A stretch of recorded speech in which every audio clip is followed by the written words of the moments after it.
Hello, আসসালামু আলাইকুম সবাইকে। একটু জানাই দাও তো, শুনতে পাচ্ছ কিনা, দেখতে পাচ্ছ কিনা? সবকিছু কি ক্লিয়ার আছে? হ্যালো হ্যালো হ্যালো, সবাই কি শুনতে পাও? হ্যাঁ, আসসালামু আলাইকুম, ওয়ালাইকুম আসসালাম সবাইকে। সো আমরা চলে আসলাম এইচএসসি 2026 ব্যাচের প্রথম ক্লাসে, তাই তো? সবকিছু ক্লিয়ার? হ্যাঁ, ভেরি গুড। সবকিছু ক্লিয়ার আছে। ওয়েব অ্যাপেও যারা আছো তোমরা একটু জানাও সব ঠিকঠাক আছে কিনা। বলছো শুনতে পেরেছো, ভেরি গুড। আশা করি সাউন্ডও ক্লিয়ার আছে, দেখতে পাচ্ছ। সো ক্লাস শুরু করার আগে তোমাদেরকে আগে কয়েকটা জিনিস একটু বলে রাখি। সবাই আগে খাতা কলম বের করো। একদম একটা অফলাইন ক্লাস বা একটা কলেজের ক্লাসে তুমি যেরকম সিরিয়াস থাকো, ঠিক সেইভাবে করে খাতা কলম নিয়ে টেবিল চেয়ারে বসে তারপরে ক্লাস করো। এবং কিবোর্ড থেকে একটু দূরে থাকবে হাতটা, এক হাত দূরে থাকবে কিবোর্ড থেকে, ঠিক আছে? আমরা যখন খাতায় লিখব বা ক্লাস করব তখন কিবোর্ডে বেশি লেখালেখি করব না, ঠিক আছে? কিবোর্ডে বেশি লেখালেখি করব না। আমরা যখন ক্লাস করব তখন ক্লাস নোট নেওয়ার ব্যাপারে বেশি সচেতন থাকব। তোমরা যারা অলরেডি আমাদের সাথে যুক্ত হইছো, আমি এইটুকু চোখ বন্ধ করে বলতে পারি তোমরা বাংলাদেশের 26 ব্যাচের সবচাইতে সিরিয়াস স্টুডেন্টদের এক দল। এবং তারাই ভালো করে, তারাই সামনে আগায় যায় যারা সিরিয়াস থাকে। তো যারাই অলরেডি ব্যাচে যুক্ত হইছো, তোমরা খুবই লাকি যে তোমরা এইরকম একটা সিরিয়াস ব্যাচের সাথে তোমরা যুক্ত হইছো। সিরিয়াস ব্যাচের সাথে যুক্ত হওয়া মানে হলো তুমি আসলে এই ব্যাচের সাথে থাকতে থাকতে তোমার যে সহপাঠীরা আছে তারা যেহেতু সিরিয়াস, তুমিও দেখবে একই সাথে সিরিয়াস থাকতে পারবা, ঠিক আছে? আমরা কখনোই কমেন্টে কোনো আলতু ফালতু কমেন্ট করব না। তোমরা এখনো পর্যন্ত খুব ভদ্র, খুবই সুন্দর সুন্দর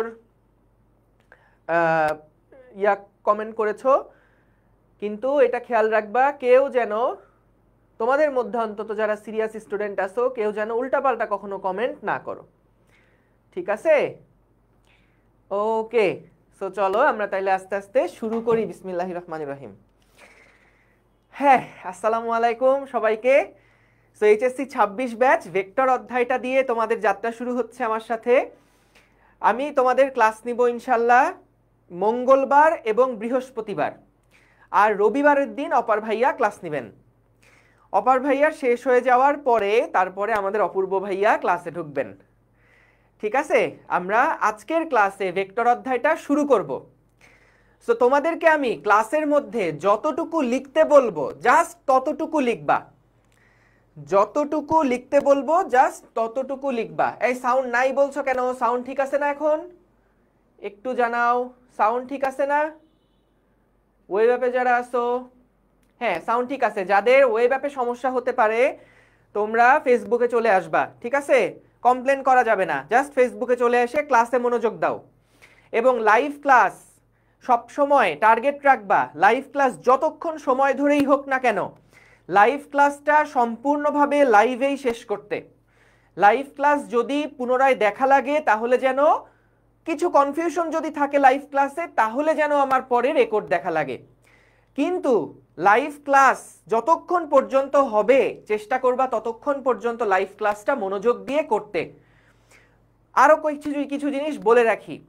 প্রথমবার যেহেতু তুমি এই চ্যাপ্টারটা পড়তে যাচ্ছ, তাই এটা খুব স্বাভাবিক সবগুলো জিনিস কিন্তু প্রথমবারেই মাথায় ঢুকবে না। এর জন্যে আমরা যেটা পড়ানোর সময় করি একই জিনিস বারবার বারবার করে কিন্তু বলি। সো তুমি যদি বারবার করে বলার পরেও না বুঝো তাহলে একটু ধৈর্য ধরে ক্লাসটা শেষ করবা, বোঝার চেষ্টা করবা।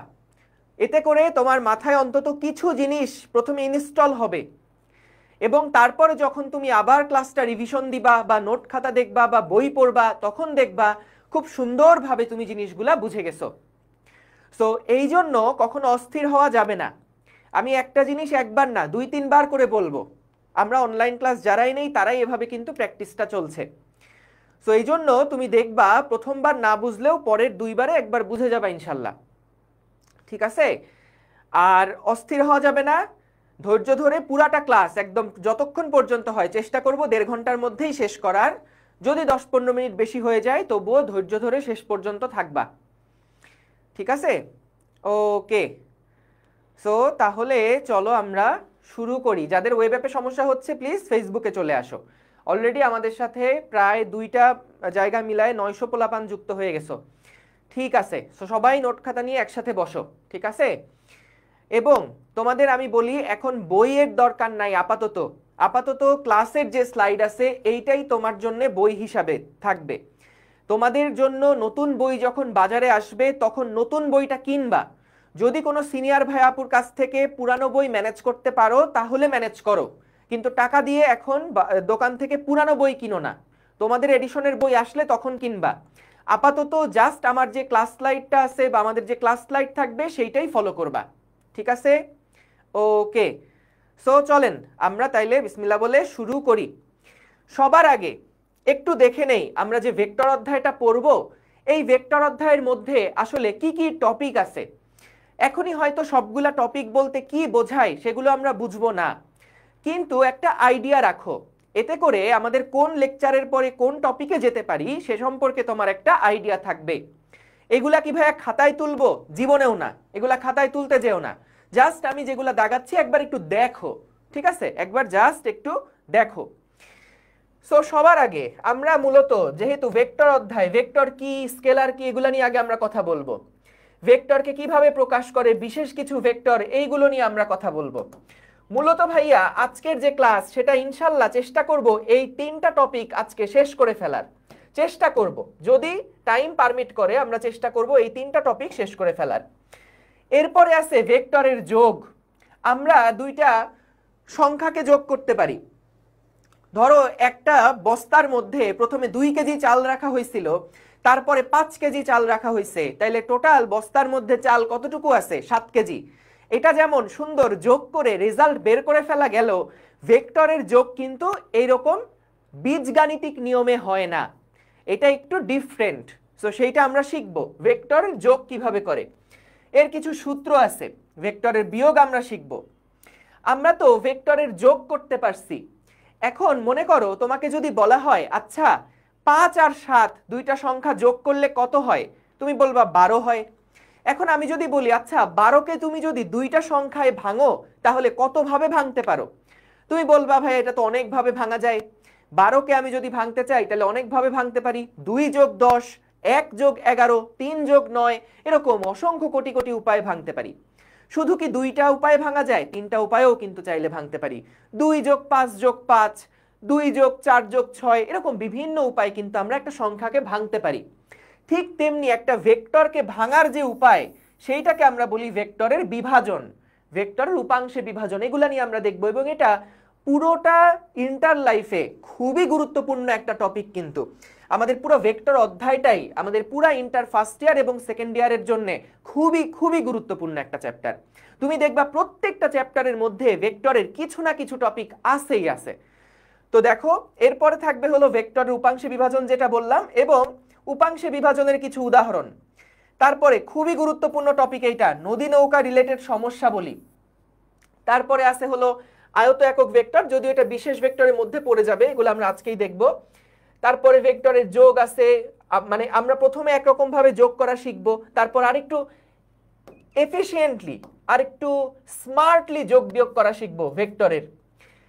ভেক্টরের যোগকে বলা হয় লব্ধি করা। সো লব্ধি বের করার আমরা আরেকটা উপায় শিখবো। আপেক্ষিক বেগ, যে একজনের সাপেক্ষে আরেকজনের বেগ কত হয় সেইগুলা নির্ণয় করা শিখবো। আমরা যোগ শিখলাম, বিয়োগ শিখলাম। এরপরে আছে ভেক্টরের গুণ, 2টা ভেক্টরের মধ্যবর্তী কোণ কি করে বের করতে হয়। এরকম টাইপের বিভিন্ন প্রশ্ন, যে 2টা ভেক্টর আছে তাদের তলের সাথে কোণ কত, ক্ষেত্রফল কত, সমতলীয় ভেক্টর কিনা, এরকম বিভিন্ন টপিক আছে। তোমাদের এই ভেক্টর অধ্যায়ের গুণ পর্যন্ত আমি তোমাদের কভার করে যাব। এর পরের যে অংশটুকু ক্যালকুলাসের হাতেখড়ি, গ্রেডিয়েন্ট, ডাইভারজেন্স, কার্ল, এই পার্টটুকু পড়াবেন তোমাদের অপূর্ব ভাইয়া। অপূর্ব ভাইয়া এই জিনিসগুলা কভার করে ফেলবেন, ক্যালকুলাসের হাতেখড়ি, গ্রেডিয়েন্ট, ডাইভারজেন্স, কার্ল, এবং এখান থেকেই অপূর্ব ভাইয়া চলে যাবে কোথায়? গতিবিদ্যা অধ্যায়ে, কারণ গতিবিদ্যা অধ্যায়ের সাথে এগুলো অনেক বেশি রিলেটেড। এই জন্য পুরো ক্যালকুলাসের হাতেখড়ি থেকে শুরু করে আমাদের একেবারে গতিবিদ্যা শেষ পর্যন্ত চলে যাবে অপূর্ব ভাই, আর আমি তোমাদের এখানে দেখা যাবে এই গুণ পর্যন্ত ভেক্টর অধ্যায়টা কভার করে যাব। ঠিক আছে, ওকে। সো চলো আমরা তাহলে প্রথম থেকে শুরু করি। এটা ছিল চ্যাপ্টার ম্যাপিং। আজকে আমরা চেষ্টা করব এই 3টা টপিক কভার করে ফেলার, বিসমিল্লাহ। সো সবার আগে দেখো, রাশি নিয়ে আমরা কথা বলবো। রাশি কি জিনিস? রাশির ইংরেজি নাম হচ্ছে কোয়ান্টিটি। সো রাশি বলতে আমরা কি বুঝি? এই ভৌত জগতে যা কিছু পরিমাপ করা যায়, যা কিছু মাপা যায়, যেমন এই কিবোর্ডের ভর মাপা যায়, এর একটা দৈর্ঘ্য মাপা যায়, এর একটা প্রস্থ মাপা যায়, এর উপরে কয়টা কি আছে সেই সংখ্যা মাপা যায়। এই জগতে যত কিছু পরিমাপ করা যায় সেইগুলাকে আমরা বলি রাশি। যেমন দৈর্ঘ্য পরিমাপ করা যায়, তাহলে দৈর্ঘ্য একটা রাশি। আমার ভর পরিমাপ করা যায়, তাহলে ভর একটা রাশি। তাহলে এইটা সংজ্ঞা, এটা একটু খাতায় লিখে রাখতে পারো। এখন যদি লিখতে গিয়ে মনোযোগ নষ্ট হয় তাহলে এখন লিখতে যেও না, আগে ক্লাসে ফোকাস করো, কারণ এগুলা তো স্লাইডেই আছে। তোমাকে তো আমি স্লাইড পরে দিয়েই দিব, তুমি তো পরে স্লাইড দেখেই খাতায় তুলতে পারবা। ঠিক আছে, সো এই জন্য আগে ক্লাসে মনোযোগ দাও, লিখতে গিয়ে মনোযোগ নষ্ট হলে লেখার দরকার নাই এখন। আচ্ছা, তো দেখো, ভৌত জগতে যা কিছু পরিমাপ করা যায়, আমরা যা কিছু মাপতে পারি, সেগুলাকে আমরা বলি রাশি। এখন এই ভৌত রাশি যেটা, সেইটাকে খেয়াল করে দেখো, নির্ভরশীলতার উপরে ভিত্তি করে আমরা রাশিকে 2 ভাগে ভাগ করে ফেলতে পারি। একটাকে আমরা বলি মৌলিক রাশি, একটাকে আমরা বলি মৌলিক রাশি, মৌলিক রাশি, এবং আমরা আরেকটাকে বলি লব্ধ বা যৌগিক রাশি, লব্ধ বা যৌগিক রাশি। দেখো, নির্ভরশীলতার উপর ভিত্তি করে, এটা আবার কিসের ভিত্তি ভাই? নির্ভরশীলতা আবার কি জিনিস? সো দেখো, নির্ভরশীলতার উপর ভিত্তি করা মানে হচ্ছে এই যে রাশিগুলা, সেই রাশিগুলাকে প্রকাশ করার জন্য তাদেরকে অন্য কোনো রাশির উপরে ডিপেন্ড করতে হয় না। যেমন আমি এখানে কয়েকটা উদাহরণ দেই। যেমন 1 নাম্বার, এরকম 7টা মৌলিক রাশি আছে। একটা হলো ভর, তারপরে আছে কে? দৈর্ঘ্য, দৈর্ঘ্য, এরপরে আছে কি? সময়, সময়, তারপরে আছে কি? তাপমাত্রা। এগুলা সব মৌলিক রাশি, অর্থাৎ এগুলাকে প্রকাশ করার জন্য আমাদের অন্য কোনো রাশির কিন্তু দরকার হয় না। তারপরে আছে বিদ্যুৎ প্রবাহ, দীপন তীব্রতা, বিদ্যুৎ প্রবাহ, বিদ্যুৎ প্রবাহ। তারপর আলোর ক্ষেত্রে একটা আছে রাশি, সেটা হলো দীপন তীব্রতা। এবং ফাইনালি যেটা, এটা হচ্ছে পদার্থের পরিমাণ বা মোল, পদার্থের পরিমাণ বা মোল। পদার্থের পরিমাণ লেখাটাই উত্তম। সো পদার্থের পরিমাণ, পদার্থের পরিমাণ। খেয়াল করো, এই রাশিগুলাকে প্রকাশ করার জন্য অন্য কোনো রাশির দরকার হয় না। তাই এগুলাকে আমরা বলি এরা কারোর ওপর নির্ভরশীল না। এই রাশিগুলা কারোর ওপরে নির্ভরশীল না, এদেরকে আমরা বলছি কি? মৌলিক রাশি। এদেরকে আমরা বলছি মৌলিক রাশি। এই রাশিগুলা প্রকাশ করার জন্য অন্য কোনো রাশির দরকার হয় না। কিন্তু যেগুলা যৌগিক রাশি, যেমন কয়েকটা যৌগিক রাশির উদাহরণ যদি আমি বলি, ধরো বল হতে পারে, তারপরে ধরো বেগ হতে পারে, যেমন এগুলা তো আমরা জানি, এই জন্য এগুলা লিখছি। ত্বরণ হতে পারে, তারপরে ধরো চাপ হতে পারে।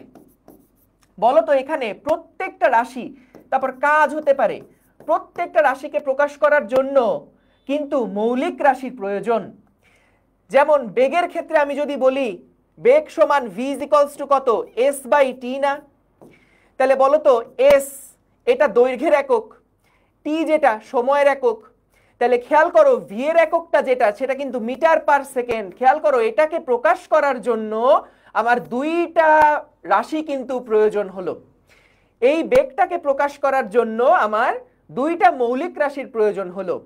তাহলে মৌলিক রাশি কোনগুলা? মৌলিক রাশি হচ্ছে যেগুলাকে প্রকাশ করার জন্য অন্য কোনো রাশির প্রয়োজন হয় না। আর যৌগিক রাশি কোনটা? যেগুলাকে প্রকাশ করার জন্য মৌলিক রাশির প্রয়োজন হয়। যাদের এই সকল রাশিগুলাকে প্রকাশ করার জন্য দুই বা ততোধিক মৌলিক রাশির উপরে নির্ভরশীল হতে হয়। ঠিক আছে? তাহলে এটা কিসের উপর ভিত্তি করে ভাইয়া? নির্ভরশীলতার উপরে ভিত্তি করে রাশিকে দুই ভাগে ভাগ করা যায়। দেখো এখানে কিন্তু স্কেলার ভেক্টর এখনো কিছুই আসে নাই। এখন আসো, এই যে যতগুলো রাশির কথা আমরা দেখলাম, আমরা যতগুলো রাশির কথা দেখলাম, মৌলিক রাশি, যৌগিক রাশি, এইগুলা কিসের উপরে ভিত্তি করে বানানো? নির্ভরশীলতার উপরে ভিত্তি করে। অর্থাৎ আমরা যদি কোনোটার ভরের কথা বলি, দৈর্ঘ্য বের করতে চাই, সময় বের করতে চাই, এগুলা কিন্তু দেখো এই ধরনের মৌলিক রাশিগুলাকে প্রকাশ করার জন্য অন্য কোনো রাশির প্রয়োজন হয় না। এরকম 7টা মৌলিক রাশি আছে। আর যৌগিক রাশি হচ্ছে সেইগুলা যেগুলাকে প্রকাশ করার জন্য আমাদের মৌলিক রাশির সহায়তা লাগে। তাহলে এটা ডান, আমরা বুঝছি। এখান থেকে কি প্রশ্ন আসে? না, এখান থেকে খুব একটা প্রশ্ন আসে না। প্রশ্ন আসে মূলত এই জায়গার থেকে। সো ভৌত রাশিকে প্রকাশ করার ধর্ম অনুসারে বা দিকের বিবেচনায় যে কোন ধরনের রাশিগুলার দিক আছে আর কোন ধরনের রাশিগুলার দিক নাই, তাদের উপরে ভিত্তি করে আমরা রাশিকে দুই ভাগে ভাগ করতে পারি। রাশিকে দুই ভাগে ভাগ করতে পারি। একটাকে আমরা বলি স্কেলার রাশি, দিক অদিক রাশি বা স্কেলার। একটাকে আমরা বাংলাতে বলি হচ্ছে অদিক রাশি, অদিক রাশি, বা ইংরেজিতে বলা হয় স্কেলার, স্কেলার কোয়ান্টিটি বা স্কেলার রাশি। এবং আরেকটাকেই আমরা বলছি দিক রাশি। বাংলাতে দিক রাশি বললেও এটা খুব একটা প্রচলিত না। দিক রাশি বা ভেক্টর কোয়ান্টিটি, ভেক্টর। সো বুঝতেই পারছো আমাদের এই অধ্যায়ের আলোচনার বিষয় কি। এই অধ্যায়ে আমরা মূলত দিক রাশি বা ভেক্টর নিয়ে কথা বলবো। তো ভাইয়া, প্রকাশ করার ধর্ম বা দিক বিবেচনা এটার মানে কি? এটার মানে হচ্ছে স্কেলার রাশি হচ্ছে এমন টাইপের রাশিগুলা, স্কেলার রাশি হলো এমন টাইপের রাশিগুলা যেইগুলাকে প্রকাশ করার জন্য আমাদের শুধুমাত্র মান হলেই চলে। যেমন উদাহরণ কি হতে পারে? ভর। আমি যদি বলি যে সাপোজ এখানে যে রিমোটটা আছে, এই রিমোটের ভর বললাম আমি 300 গ্রাম। তাহলে রিমোটের ভর যদি 300 গ্রাম হয়, এইটা প্রকাশ করার জন্য কি আমার কোনো দিকের প্রয়োজন আছে? আমাকে কি কেউ জানতে চাইবে ভাই এই ভরটা কোন দিক বরাবর কাজ করছে?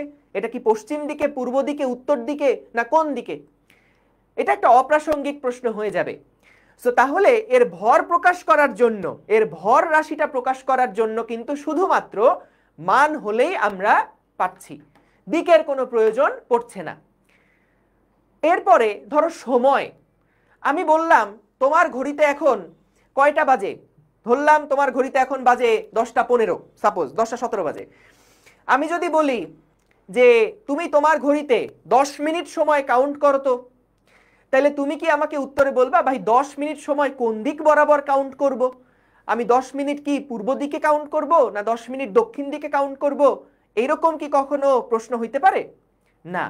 সো তাহলে দেখো, সময় এমন একটা রাশি যেটাকে সম্পূর্ণভাবে প্রকাশ করার জন্য তার মান হলেই যথেষ্ট। 3 মিনিট মানে 3 মিনিট।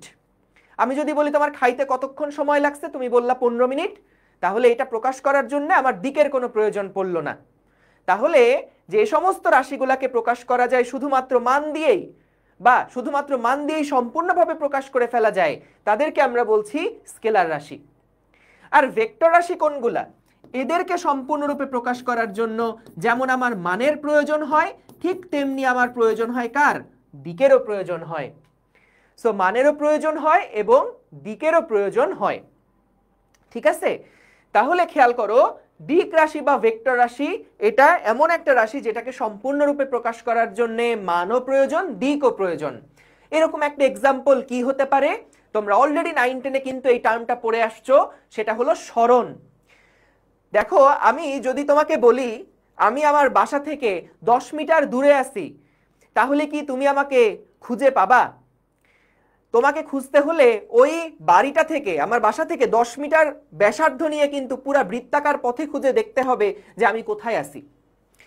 সো তার মানে আমি যদি তোমাকে 10 মিটার শুধুমাত্র বলে আমি কোথায় আছি, বাসা থেকে 10 মিটার দূরে আছি, জাস্ট এতটুকু ইনফরমেশন দিয়ে তুমি কিন্তু আমার এক্সাক্ট লোকেশনটা বের করতে পারলা না। তুমি আমাকে তখন ফোনে পাল্টা প্রশ্ন করবা যে ভাই আপনি বাসা থেকে 10 মিটার দূরে আছেন, ভালো কথা, কিন্তু কোন দিক বরাবর আছেন? আপনি কি মসজিদের দিকে 10 মিটার গেছেন, না কলেজের দিকে 10 মিটার গেছেন? কোন দিক বরাবর গেছেন? পূর্ব দিকে, দক্ষিণ দিকে, উত্তর দিকে, কোন দিকে? তাহলে দেখো আমার অবস্থানটাকে প্রকাশ করার জন্য কিন্তু, বা আমার স্মরণটাকে প্রকাশ করার জন্য কিন্তু শুধুমাত্র মান এখানে যথেষ্ট হলো না, মানের পাশাপাশি আমাকে দিকটাও মেনশন করা লাগলো। আমাদের পরবর্তী পেজগুলাতে এর সংজ্ঞাও আছে, উদাহরণও আছে। তোমরা এই পরের পেজটা দেখে ভয় পাবা না। পরের পেজে বইয়ের মধ্যে যতগুলো স্কেলার রাশি লেখা এবং বইয়ের মধ্যে যত টাইপের ভেক্টর রাশি আছে সবগুলোকে লিখে রাখছি। কিন্তু ভয় পেও না, কতটুকু লেখা লাগবে খাতায় আমি বলে দিব, কতটুকু পরীক্ষার খাতায় লেখা লাগবে সেটা আমি বলে দিব। একজন জিজ্ঞেস করছো টেনসর রাশি নিয়ে। টেনসর রাশি আমাদের বইতে নাই। একটু মনে রেখো যে টেনসর হচ্ছে আসলে এদের বাপ। সকল রাশি হচ্ছে টেনসর রাশি। টেনসর রাশির যদি 0 র্যাঙ্কের কথা বলা হয় তাহলে সেটা হয় স্কেলার, আর টেনসর রাশির যদি 1 র্যাঙ্কের কথা বলা হয়, র্যাঙ্ক 1 টেনসর কোনটা, সেটা হচ্ছে ভেক্টর রাশি। ঠিক আছে? সো আলটিমেটলি সবগুলা রাশিকেই আসলে টেনসর বলা যায়, কিন্তু টেনসরের যে 0 র্যাঙ্ক আছে, 0 র্যাঙ্ক, এগুলা ভাই র্যাঙ্ক ট্যাঙ্ক আবার কি জিনিস, কোত্থেকে আসলেন? একজন প্রশ্ন করছে সেইটার উত্তরে দিচ্ছে, এগুলো তোমাদের লাগবে না, যতটুকু লাগবে আমি বলে দিব, জাস্ট ওর উত্তরটার জন্য এটা বলছি যে টেনসর রাশি যেটা, সেইটা হচ্ছে এগুলা সবাই আসলে টেনসর। টেনসরের যদি 0 র্যাঙ্কের কথা বলি তাহলে সেটাকে বলে স্কেলার। টেনসরের 1 র্যাঙ্ক হচ্ছে যার মানও আছে দিকও আছে, সেটা হচ্ছে ভেক্টর। তারপরে টেনসরের 3 র্যাঙ্ক যেটা, ওইটাকে বলে ম্যাট্রিক্স। তারপর টেনসর বাকি যতগুলা র্যাঙ্ক আছে সবগুলাকেই টেনসর কোয়ান্টিটির মধ্যে ফেলা হয়। আমাদের ওইগুলা কিচ্ছু লাগবে না, চিন্তা করো না। যা পরীক্ষায় লাগবে, যেগুলো আমাদের ইন্টারে লাগবে, সেগুলো ভালো মতন ফোকাস করো। আমাদের স্কেলার আর ভেক্টর এই দুইটা জিনিসই লাগবে। ঠিক আছে? ওকে, এখন দেখো, এই যে বললাম না লেখা দেখে ভয় পেয়ে যাবা, কিন্তু এগুলার দিকে তাকায়ও না, এগুলার দিকে তাকায়ও না। প্রথমে আমি যখন কথা বলবো জাস্ট আমার দিকে তাকাবা, স্লাইডের দিকে তাকাবা না। স্লাইডে যতটুকু দিকে আমি মার্ক করব জাস্ট ওইটুকুর দিকে তাকায় থাকবা। স্কেলার রাশির একটা সংজ্ঞা দেওয়া আছে, এই সংজ্ঞাটা খাতায় লিখে রাখবা। যখন তুমি পরীক্ষার আগের রাত্রে একবার রিভিশন দিতে যাবা তখন এই জিনিসটা কাজে লাগবে। আমি আজকে এই এএসজি গ্রুপের মধ্যে এবং আমাদের ইউটিউব চ্যানেলগুলোতেও একটা গাইডলাইন দিছি। সো এই গাইডলাইনে প্রথম দিকের যে অংশটুকু ছিল সেটা ওরিয়েন্টেশনে বলা আছে, কিন্তু লাস্টের মাঝামাঝি কিছু অংশ আছে যেইগুলা আমি গাইডলাইনের মধ্যে বলছি কিভাবে নোট করবা, কিভাবে ক্লাস রিভিশন দিবা, আমরা হচ্ছে গাণিতিক সমস্যা টমস্যা এগুলো কিভাবে কি প্র্যাকটিস করব, এই সমস্ত বিভিন্ন গাইডলাইন ওখানে দেওয়া আছে। ওই ভিডিওটা আজকেই দেখে ফেলবা, আজকে সন্ধ্যার সময় আপলোড হয়েছে। ঠিক আছে? এবং আমাদের ইউটিউব চ্যানেলগুলোতেও গেছে, ওইটা একটু দেখে রেখো, তাহলে নোট কিভাবে করবা সে সম্পর্কে একটা ক্লিয়ার আইডিয়া পেয়ে যাবা। এবার দেখো স্কেলার রাশি, স্কেলার রাশির কথা কি বলছে? যে সকল রাশিকে, এই যে ভৌত রাশি মানে আমরা জানি, যে সকল রাশিকে সম্পূর্ণভাবে প্রকাশ করার জন্য শুধুমাত্র মানের প্রয়োজন হয়, দিক নির্দেশের প্রয়োজন হয় না, তাদেরকে স্কেলার রাশি বলে। এখন ভাইয়া তোমার আমি একটা কথা বলি, তোমরা তো কেবল চ্যাপ্টার কততে আসছো, এটা 2 নাম্বার চ্যাপ্টার। ইন্টারের পুরা সিলেবাস তোমার সামনে পড়ে আছে। যতগুলো চ্যাপ্টার আছে ওইগুলো চ্যাপ্টারগুলোতে কি নতুন নতুন রাশি আছে না, পরিমাপ করা যায় এরকম জিনিসপাতি আছে না? তাহলে বিভিন্ন রকম রাশি যেহেতু ওই চ্যাপ্টারগুলোতে আছে, আমরা যত সামনের চ্যাপ্টারগুলা পড়তে থাকব তত আস্তে আস্তে আমরা বিভিন্ন রাশি কোনটা স্কেলার কোনটা ভেক্টর এই সম্পর্কে ক্লিয়ার একটা আইডিয়া পাবো, কমপ্লিট একটা ধারণা পাবো। এর জন্যে তোমরা এখানে অনেক উদাহরণ দেওয়া আছে, কিন্তু এই উদাহরণগুলোর দিকে এখন কেউ তাকায় কান্নাকাটি করবা না, কারণ আমাদের বইগুলাতেও কিছু কিছু ভুল স্ট্র্যাটেজিতে লেখা আছে। যেমন টর্ক নিয়ে শুরুতে আলোচনা করছে, কৌণিক ভরবেগ নিয়ে আলোচনা করছে। আরে ভাই এই টপিকগুলা তো 4 নাম্বার চ্যাপ্টারে গিয়ে আমরা পড়াই, এগুলা ভেক্টর অধ্যায়ে আসলে তো ব্যাপারগুলা পেঁচায় যাবে। সো এই জন্য বইয়ের ওই অংশগুলা তখন বাদ দিবা, জাস্ট স্লাইডটা আগে এখন ফলো করো। যেটা বলছি যে আমাদের যখন চ্যাপ্টারগুলা একটা একটা করে আমরা পড়বো তখন নতুন নতুন এক একটা রাশি সম্পর্কে আমরা জানবো না, নতুন স্কেলার রাশি সম্পর্কে জানবো, নতুন ওই চ্যাপ্টারে একটা ভেক্টর রাশি থাকবে সেগুলো সম্পর্কে জানবো। পুরো চ্যাপ্টার যখন পড়া হয়ে যাবে, পুরো ফিজিক্স পড়া হয়ে যাবে, তখন দেখবা কোনটা স্কেলার রাশি কোনটা ভেক্টর রাশি এগুলা চিনতে আমাদের আর কোনো কষ্ট হচ্ছে না। তাই এখন বোকার মতন খবরদার এই এখানে স্লাইডে লেখা আছে বলে ঠাড়া মুখস্থ করলাম, সময় নষ্ট করলাম, এইগুলা করতে যাবা না। এখানে লেখা আছে, এখানে সবই লেখা আছে, কিন্তু এগুলা মুখস্থ করতে যাবা না, এগুলা বইয়ের লেখা জাস্ট তুলে দিছি। ঠিক আছে, এখন আসো কয়েকটা আমরা একটু দেখি। ভর দিক প্রয়োজন হয় না, বুঝছি। দৈর্ঘ্য দিক প্রয়োজন হয় না। সময়, তাপ, তাপমাত্রা, তাপ তো একটা শক্তি, তাপমাত্রা কত ডিগ্রি সেলসিয়াস আমাদের দিক প্রয়োজন হয় না। দূরত্ব, দ্রুতি যে হয় না এগুলো আগেই জানি। এইখানে দুইটা মার্ক করা আছে হলুদ করে, একটা তড়িৎ প্রবাহ আর একটা হলো চাপ। বাকি যে সমস্ত জিনিসগুলো আছে যেমন চক্রগতির ব্যাসার্ধ এগুলো 4 নাম্বার চ্যাপ্টারে পড়বো, শিশিরাঙ্ক পড়বো 10 নাম্বার চ্যাপ্টারে গিয়ে, বিভব শক্তি সম্পর্কে 5 নাম্বার চ্যাপ্টারে জানবো, কম্পাঙ্ক সম্পর্কে আমরা পড়ি হচ্ছে 8 নাম্বার চ্যাপ্টারে গিয়ে, যদিও আগে তোমরা পড়ে আসছো। সো যদি আগের গুলার সাথে মিলে যায়, ক্লাস 9 10 এর সাথে কোনো একটা রাশি মিলে যায় তাহলে তো মনে থাকবেই, কিন্তু যদি নতুন কোনো টার্ম পাও এগুলো মুখস্থ করতে যেও না। ঠিক আছে, সো দেখো আমরা এখান থেকে যেটা দেখলাম দুইটা রাশি, একটা চাপ এবং একটা তড়িৎ প্রবাহ। এই দুইটা রাশি আমাদের মনে একটা কনফিউশন তৈরি করে, কারণ আমরা বলি মুখ ফুটে বলে ফেলি কোন দিকে চাপ দিচ্ছে, অনেক সময় মুখ ফুটে বলে ফেলি তড়িৎ প্রবাহটা কোন দিকে কাজ করছে।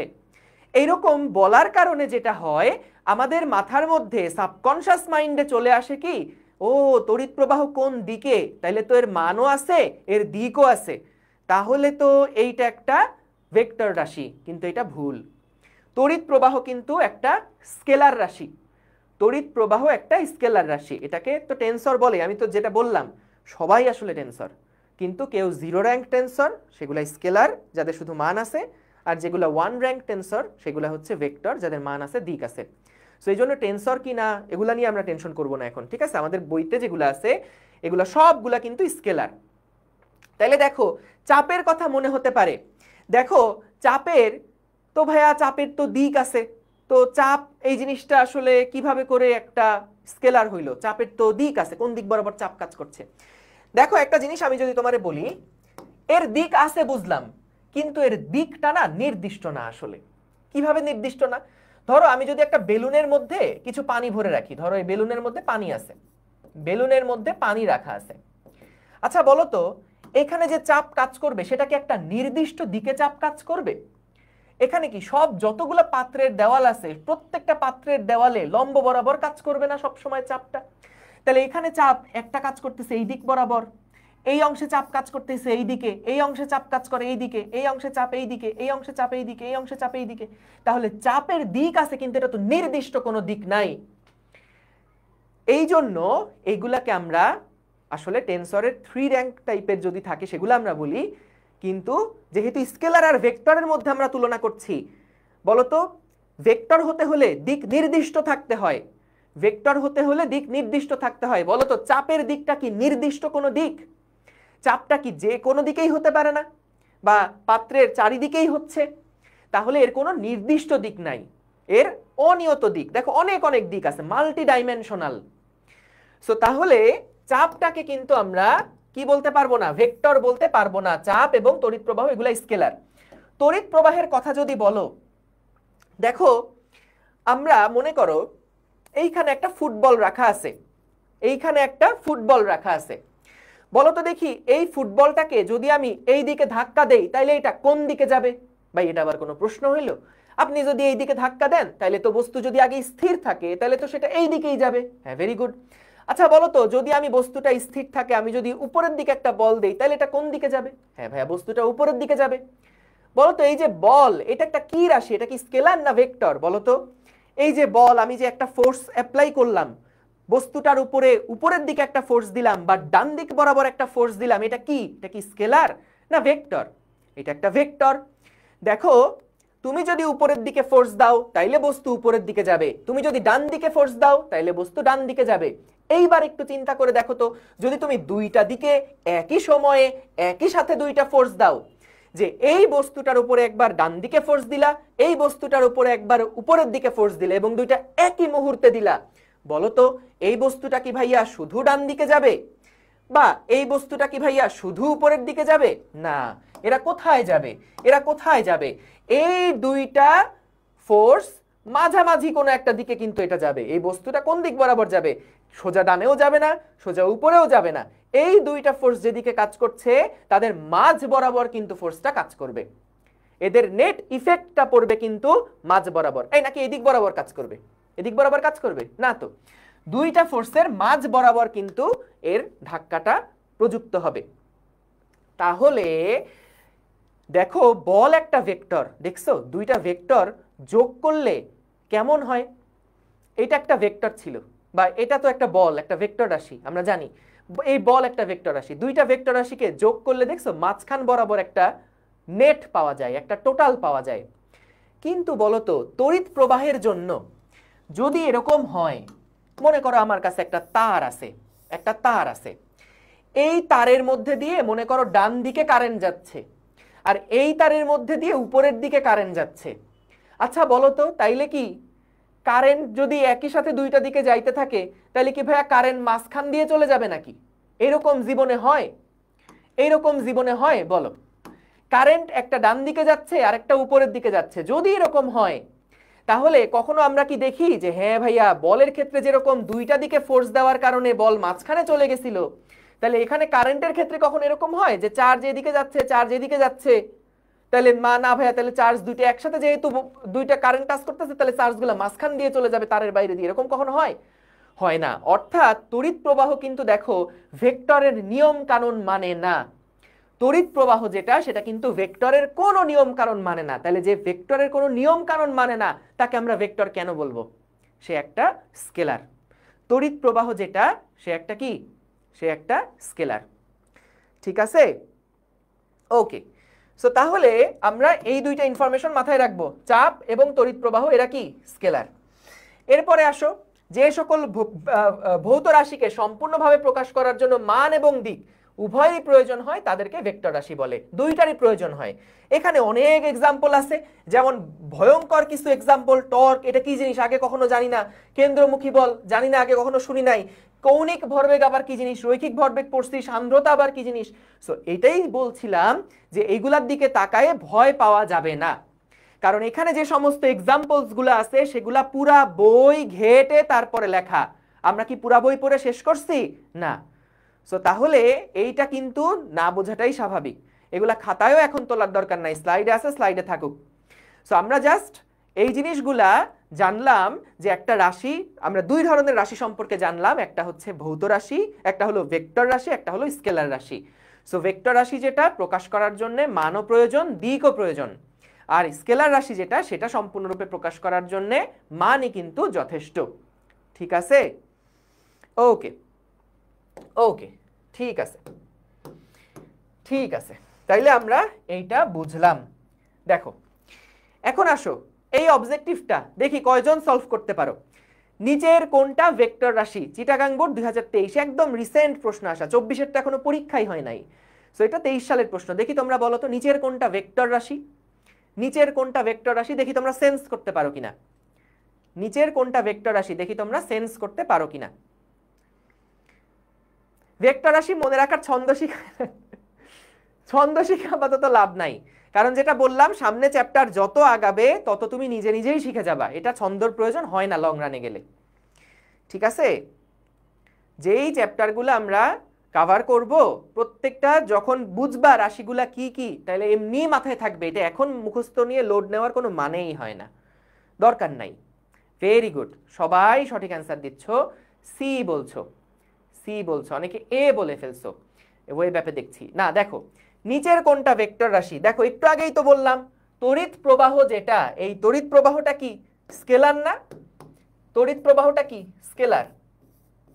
তড়িৎ প্রবাহটা কি স্কেলার। আয়তন, ভাই আয়তন যদি বলি 3 মিটার কিউব বা 30 মিটার কিউব, এইটা প্রকাশ করার জন্য কি আমাদের কোনো দিকের প্রয়োজন হয়? কোনো দিক কি লাগে? লাগে না কিন্তু। সো তাহলে দেখো আয়তন যেটা সেটা কিন্তু স্কেলার। আয়তন যেটা এইটাও কি? এইটাও হচ্ছে স্কেলার, এইটাও হচ্ছে স্কেলার। আচ্ছা বলো তো সময়, আচ্ছা, সময় মাপার জন্য কি আমাদের দিকের প্রয়োজন হয়? কোন দিক বরাবর সময় কাজ করতেছে? না, এটাও স্কেলার। তাহলে ভাই অপশনে থাকে কে? অপশনে থাকেই তো আমাদের টর্ক। তাহলে টর্ক হচ্ছে এটার আনসার। দেখছো, মাত্র 2টা স্লাইড পড়ার পরে তুমি এইচএসসির প্রশ্ন অ্যান্সার করে ফেলতে পারতেছো। ঠিক আছে, তো আমরা চেষ্টা করব যেই জিনিসগুলো আমাদের বইয়ের মধ্যে আছে, যেই জিনিসগুলো আমাদের জন্য গুরুত্বপূর্ণ, সেগুলো কোনো কিছু ইনশাল্লাহ বাদ যাবে না। প্রত্যেকটা জিনিস যেগুলো ক্লাসের মধ্যে বলবো এগুলো একটু নোট রাখবা, একটু মনোযোগ দিয়ে খেয়াল করবা। ঠিক আছে, এই একই কমেন্ট বারবার করো না শেখ তৌহিদ, একই কমেন্ট বারবার করো না। হ্যাঁ, ওকে। ক্ষেত্রফল কিভাবে ভেক্টর হয়, এইটা যখন টপিক আসবে ওই সময় বুঝতে পারবা, কোনো চিন্তাই করো না। ঠিক আছে, কোনটা কিভাবে ভেক্টর হয়, কোনটা কিভাবে স্কেলার হয়, এগুলো ওইখানে বুঝে যাবা। ক্ষেত্রফল আসলেই কিন্তু ভেক্টর হয়। ওই যে ওর কে জানি একটা একজন হাহা দিছে না, ও যেটা বলছে ঠিকই বলছে, ক্ষেত্রফলও ভেক্টর হয়। ঠিক আছে, কিভাবে হয় সেগুলো আমরা যখন পড়বো তখন নিয়ে আলোচনা করব। টর্ক বানান ভুল করতেছো, টর্ক বানান ভুল করতেছো। টর্ক জিনিসটা কি একটু ছোট্ট করে বলে রাখি, এটা লাগবে না এখন, 4 নাম্বার চ্যাপ্টারে গিয়ে পড়বো।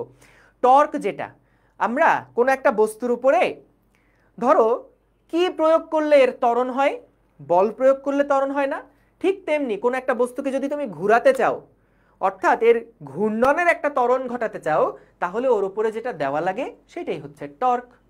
বুঝছো? আমরা কোনো একটা বস্তুর যদি বেগের বৃদ্ধি করতে চাই, বেগ বাড়াতে চাই, তাহলে কি দেই? বল দেই না?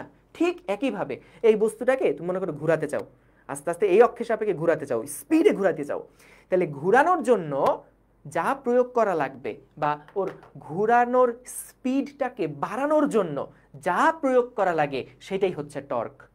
ঠিক আছে, তো আমরা এগুলো শিখবো 4 নাম্বার চ্যাপ্টারে, এগুলো এই চ্যাপ্টারে নাই। গেল, চলো আরেকটা অবজেক্টিভস দেখি। স্কেলার রাশির উদাহরণ কোনটা বলো দেখি, এখান থেকে কোনটা স্কেলার রাশির উদাহরণ? দিনাজপুর বোর্ড 2021 সালে আসা, ময়মনসিংহ বোর্ড 2021 সালে আসা, বলো বলো।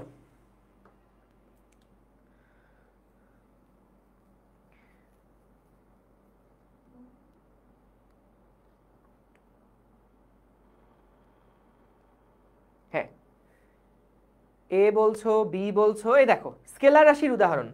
আচ্ছা, এই যে স্কেলার রাশির উদাহরণ, এইখানে কি কাজ আছে? আমরা কিন্তু 9 10-এ পড়ে আসছি যে কাজ এটা কি একটা শক্তির রূপ। তো শক্তি কি? শক্তি বা কাজ, এগুলো স্কেলার। তাহলে এটা স্কেলার, ঠিক আছে। বল তো ভেক্টর, টর্ক ও ভেক্টর, কৌণিক ভরবেগ, ভরবেগ নিজেই তো ভেক্টর। তো ভরবেগ যেহেতু ভেক্টর, কৌণিক ভরবেগও কিন্তু ভেক্টর। তো তাহলে এখানে স্কেলার রাশির উদাহরণ কোনটা? কাজ হচ্ছে এখানে স্কেলার রাশির উদাহরণ। দেখছো, তোমরা বোর্ডের প্রশ্ন এখনই সলভ করতে পারো। জোস, আর পড়াশোনা করে কি লাভ বলো? হ্যাঁ, পড়াশোনা করে আর লাভ কি? আমরা তো সবই পারি। হ্যাঁ, মাত্র কত 30 মিনিট হইতে পারলো না, আমরা এখনই কিন্তু বোর্ডের প্রশ্ন সলভ করে একদম ঝাঁঝরা করে ফেলতেছি, তাই না? আমরা কি জোস! সাব্বাস সাব্বাস, তোমরা আর পড়াশোনা করে কি করবা বলো? সো দেখো, ভেক্টর রাশির কয়েকটা কিছু ধর্ম, ভেক্টর রাশির কিছু ধর্ম আমরা একটু দেখি। দেখো, এই এটা কোত্থেকে আসলো? সরি সরি, এটা ব্যক্তিগত ভুল, আন্তর্জাতিকভাবে দুঃখিত, এটা কিছু ছিল না, এটা কিছু না। ওকে, সো দেখো এখানে যেটা বলছে, ভেক্টর রাশির কিছু ধর্ম, এর মান থাকে দিক থাকে, এটা আমরা অলরেডি জানি, এটা নতুন করে বলার কিছু নাই। ভেক্টর রাশি যেগুলো আছে তাদের মান থাকে এবং দিক থাকে। ভেক্টর রাশির যোগ বিয়োগটা হয় জ্যামিতিক নিয়মে। এটা কি জিনিস এটা আমরা শিখবো সামনে, চিন্তা করো না। যোগ বিয়োগ বীজগাণিতিক নিয়ম আর জ্যামিতিক নিয়ম, দুই রকমের নিয়ম আছে। বীজগাণিতিক নিয়ম হচ্ছে ধরো 10-এর সাথে 12 যোগ করলে কত হয়, সহজ যোগ করেই বের করে ফেলতে পারবো। 10 আর 12 দুইটা যোগ করলে কত হয়? 22।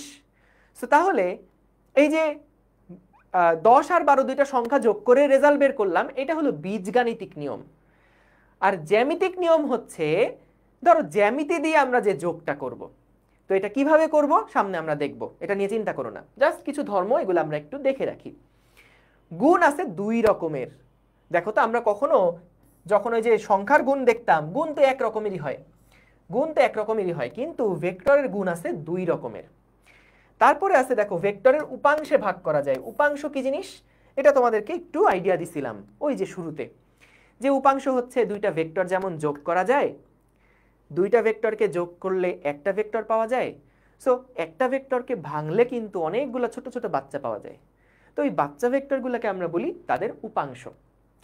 দুইটা ভেক্টরকে যোগ করলে একটা ভেক্টর পাওয়া যায়, একটা ভেক্টরকে চাইলে আমরা অনেকগুলা টুকরা টুকরায় ভাগ করতে পারি, সো ওইগুলাকে আমরা বলি উপাংশ। ওইটার কথাই বলছে এখানে, নতুন কোনো জিনিস না।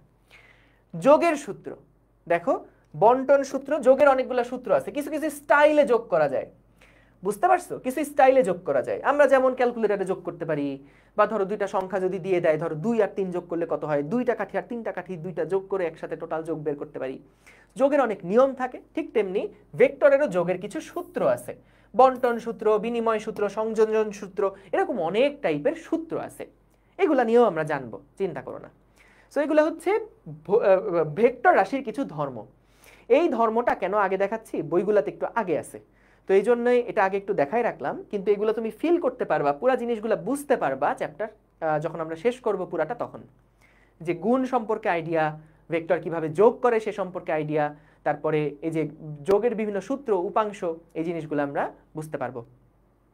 ওকে, সো তাহলে দেখো আমরা এর পরেরটাতে যদি যাই, ভেক্টরকে কিভাবে লেখে, ভেক্টরকে কিভাবে করে আমরা প্রকাশ করতে পারি, ভেক্টরকে কিভাবে করে আমরা লিখতে পারি।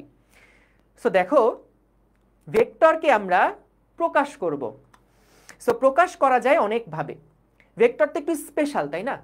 যেগুলার মান আছে এবং যেগুলার দিকও আছে, যেগুলার মান আছে এবং যেগুলার দিক আছে। তাইলে দেখো এইখানে আমরা যে জ্যামিতিকভাবে রেখচিত্রের দ্বারা এবং প্রতীক দ্বারা দুইভাবে আমরা প্রকাশ করা শিখব। এই ক্লাসে মনোযোগ দাও, উল্টাপাল্টা কমেন্ট করো না, একদম ক্লাসে মনোযোগ দাও। হ্যাঁ, আমি লিখতে না বললে কিছুই লিখো না, ঠিক আছে? এখানে যা কিছু আছে, সত্যি কথা বলতে এখানে যা কিছু আছে, এই এমসিকিউ তো জীবনেও তুলবা না কখনো, ক্লাসে নোট করবা কতটুকু। ধরো এই যে এই সংজ্ঞাটা লিখে দিছিলাম, সংজ্ঞাটা নোট করবা, স্কেলার রাশির সংজ্ঞাটা নোট করবা, এই যে রাশি কাকে বলে সংজ্ঞাটা নোট করতে পারো, এগুলা পরীক্ষার আগের রাত্রে একবার করে দেখে যাবা। ভৌত রাশি, ভেক্টর রাশি কিছু ধর্ম, এগুলা লিখে রাখতে পারো, কিন্তু এগুলা বইতে আছে, এগুলা খালি খালি লেখার আপাতত দরকার নাই, তবু লিখতে চাইলে লিখতে পারো, কোনো অসুবিধা নেই, মানে গুরুত্বপূর্ণ না সেটা বোঝাচ্ছি। এইগুলো এখন যা কিছু লিখবো সবকিছু খাতায় তুলবা। ভেক্টরকে কিভাবে লেখে, মানে কিভাবে করে আমরা ভেক্টরকে প্রকাশ করতে পারি, ভেক্টরকে আমরা কিভাবে করে প্রকাশ করতে পারি। ভাই এসএসসিতে হায়ার ম্যাথে ভেক্টর স্কিপ করছিলাম, কোনো চিন্তা নাই, ঠিক আছে? আমিও, আমার যতদূর মনে পড়ে, আমিও এসএসসিতে থাকতে ভেক্টর বুঝতাম না, কিছুই বুঝতাম না, ওই যে কি একটা অ্যারো যায় আর একটা অ্যারো যায়, অ্যারো অ্যারো মিলাইতে হয়, হ্যাঁ, এগুলো কিছুই বুঝতাম না। তো তুমি যে জায়গায় আছো আমি সেই জায়গায় আছি বস, একদমই প্যারা নিও না। এইবার আসো, কাজ কেন স্কেলার? কারণ দেখো, কাজ হচ্ছে মানে শক্তির একটা রূপ, কাজ করার সামর্থ্যকে শক্তি বলে। তাহলে শক্তি জিনিসটা কি? শক্তির কি দিক আছে? আমার পূর্ব দিক বরাবর 10 জুল শক্তি আছে, এরকম কেউ কখনো বলে? আমার শক্তি আছে, শক্তি আছে কতটুকু? 50 জুল, 100 জুল, তাই না? বা আমি কোনো একটা বস্তুকে আমি একটা গতি শক্তি দিলাম, কোনো একটা বস্তুর মধ্যে আমি একটা বিভব শক্তি দিলাম, এগুলার কি কোনো দিক হয়? দিক হয় না। তো তাহলে কাজ আর শক্তি তো একটার আর একটা রূপ, সো এই জন্য কাজেরও কোনো দিক কিন্তু নাই, তাহলে এটা স্কেলার। এখন দেখো ভেক্টরকে কিভাবে লেখে, সো প্রতীক দ্বারা লেখা যায় অথবা জ্যামিতিকভাবে বা রেখাচিত্রের দ্বারা লেখা যায়। খেয়াল করো, প্রতীক দ্বারা আমরা কিভাবে করে প্রকাশ করি। একটা ভেক্টরকে যখন আমি খাতার মধ্যে লিখব, যখন আমি ম্যাথমেটিক্যাল লিখব, তখন তো আমাকে আলাদা করতে পারতে হবে যে এটা একটা স্কেলার রাশি, এইটা একটা ভেক্টর রাশি, না হলে তো আমি সমীকরণ লিখলে বুঝবই না। সমীকরণ লিখলে তো আমাকে আলাদা করতে হবে না কোনটা স্কেলার কোনটা ভেক্টর। সেটার জন্য দেখো, কোন একটা ভেক্টর রাশিকে আমরা প্রকাশ করতে পারি কিভাবে। এটা মনে করো একটা ভেক্টর রাশির প্রকাশ, এটা একটা ভেক্টর রাশি। এই ভেক্টর রাশিকে উপরে আমরা একটা অ্যারো সাইন দিয়ে দেখাতে পারি। এর মানে কি যদি কনফিউজড হয়ে যাও, তাহলে দেখো, মনে করো ফোর্স একটা ভেক্টর রাশি না, এফ দিয়ে প্রকাশ করে। সো আমরা এটাকে ভেক্টর যেহেতু এটা, তাই এটার লেখার পরপরই উপরে একটা অ্যারো সাইন দিয়ে দিব। নর্মাল প্র্যাকটিস এটাই সবাই, এই প্র্যাকটিসটাই সবার। এছাড়া আরো অনেকভাবে লেখা যায়। তুমি চাইলে উপরে জাস্ট একটা দাগ দিয়ে ভেক্টর আকারে প্রকাশ করতে পারো, তুমি চাইলে এর নিচে একটা দাগ দিয়ে প্রকাশ করতে পারো, অথবা আরেকটা উপায় লেখা যায়, কিন্তু এটা খাতায় কখনো এভাবে লিখতে হয় না। এইটা হচ্ছে একটু বোল্ড করে লেখা। এইটা শুধুমাত্র লিখতে পারবে বইওয়ালারা, এইটা শুধুমাত্র বইয়ের ফন্ট। বইতে দেখবা যেগুলা ভেক্টর রাশি সেগুলাকে একটু বোল্ড করে রাখা হয়, এইগুলাকে একটু বোল্ড করে লেখা হয়, কিন্তু আমরা কখনোই খাতার মধ্যে এরকম বোল্ড করার জন্য হিজিবিজি করে আঁকবো না, দেখতে বিচ্ছিরি লাগবে। তো আমরা কোনটা ফলো করব? সবসময় এটা ফলো করব। এইটা ফলো করাটা একটু রিস্কি, কারণ তুমি যখন গড় বেগ পড়বা, তোমরা জানো গড় বেগের সময় কিন্তু উপরে একটা বার সাইন দেওয়া হয়, তাহলে তো মিক্সড হয়ে যাবে, কোনটা গড়ের জন্য দিছি কোনটা ভেক্টরের জন্য দিছি, তাই ঝামেলা। সো এই জন্য সবসময় আমরা কিন্তু এইখানে এইটাই ফলো করব। এটা কখনকার বেলায়, ধরো আমি সূত্র লিখলাম এফ সমান সমান এম এ, তাইলে আমি দেখো এখান থেকে বুঝতে পারতেছি সমীকরণটা দেখে ক্লিয়ারলি, ও আচ্ছা এম এর উপরে ভেক্টর নাই, তাইলে এটা স্কেলার, এফ এর উপরে ভেক্টর আছে, এটা একটা ভেক্টর, এর উপরে ভেক্টর আছে, তাহলে এটা একটা ভেক্টর রাশি। বুঝতে পারছো? সো এই জন্য আমাদের এই চিহ্ন দেওয়াটা গুরুত্বপূর্ণ, তা না হলে আমি একটা সমীকরণ দেখে কখনো বুঝতে পারবো না কোনটা স্কেলার কোনটা ভেক্টর। ক্লিয়ার? এখন দেখো জ্যামিতিকভাবে বা রেখাচিত্রের দ্বারা, জ্যামিতিকভাবে বা রেখাচিত্রের দ্বারা, খেয়াল করো রেখাচিত্রের দ্বারা কিভাবে করে আমরা একটা ভেক্টরকে লিখতে পারবো, প্রকাশ করতে পারবো। খেয়াল করো, একটা ভেক্টর মান আছে, তার দিক আছে। জ্যামিতিকভাবে এটাকে প্রকাশ করার জন্য আমি কি এখানে চাঁদা নিয়ে আসবো, আমি কি এখানে কাটা কম্পাস নিয়ে আসবো? না, জাস্ট একটা স্কেল হলেই হবে। নর্মালি তো আর হাতে নাতে স্কেল লাগে না, কি করতে হয়, একটা অ্যারো চিহ্ন দিয়ে দিতে হয়। দেখো এই অ্যারোটা মানে কি বোঝায়, মনে করো আমি বললাম যে কোনো একজন লোক, তার সরণ হলো এই 20 মিটার, সরণ হলো 20 মিটার। এখানে যে দৈর্ঘ্যটা আছে না, এখানে যে দৈর্ঘ্যটা আছে না, এই দৈর্ঘ্যটা দিয়ে তার মান প্রকাশ করে। আমি একটু এটা লিখে দেই, এই দৈর্ঘ্যটা দিয়ে ভেক্টরের মান কেমন সেইটা প্রকাশিত হয়, দৈর্ঘ্যটা দিয়ে ভেক্টরের মান কেমন সেইটা প্রকাশিত হয়। এবং এখানে যে অ্যারো সাইনটা আছে ভাইয়া, এখানে যে অ্যারো সাইনটা আছে, এই অ্যারো সাইনটা দিয়ে প্রকাশিত হয় ভেক্টরটা কোন দিকে কাজ করছে, ভেক্টরটা কোন দিকে কাজ করছে। একটা ভেক্টরের অনেকগুলো অংশ আছে, দেখো যেমন এইখানে যে অংশটা আছে, এই অংশটাকে আমরা বলি ভেক্টরের পাদবিন্দু, ভেক্টরের পাদবিন্দু। এটাকে ইংরেজিতে বলা হয়, এটা হলো ভেক্টরের টেইল, টেইল। এইখানে যে ভেক্টরের অংশটা আছে এটাকে বলা হয় ভেক্টরের আদি বিন্দু, এইটাকে বলা হয় একটা ভেক্টরের আদি বিন্দু। এবং এটার আরেকটা নাম আছে, সেটা ইংরেজিতে বলে হেড। এবং এই ভেক্টরের দৈর্ঘ্য দিয়ে তার মানটাকে বোঝায়, অ্যারো সাইন দিয়ে তার দিকটাকে বোঝায়। এর থেকে সহজ জিনিস আর দুনিয়ায় আছে? বলো। আমি যদি বলতে চাই যে ভাইয়া এইখানে একটা বস্তুর উপর একটা বল কাজ করছে, একটা বল কাজ করছে, তাহলে দেখো একটা ফোর্স নাকি এই বস্তুটার উপরে কাজ করছে। আমি যদি এই দিক বরাবর ফোর্স দেই, তাহলে দেখো তো ছবি দেখেই বোঝা যাচ্ছে না বলটা কোন দিকে কাজ করছে?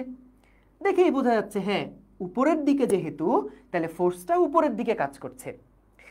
আমি যদি বলি না ভাই ফোর্সটা এই দিক বরাবর কাজ করছে, একটা ফোর্স আরেকটা ফোর্স মনে করেন এই দিক বরাবর কাজ করছে, তাহলে কি আমি দেখেই বুঝতে পারছি না যে এই মাসুম বস্তুটার উপরে, এই মাসুম বস্তুটার উপরে কোন দিক বরাবর ফোর্স কাজ করছে? ডান দিক বরাবর ফোর্স কাজ করছে।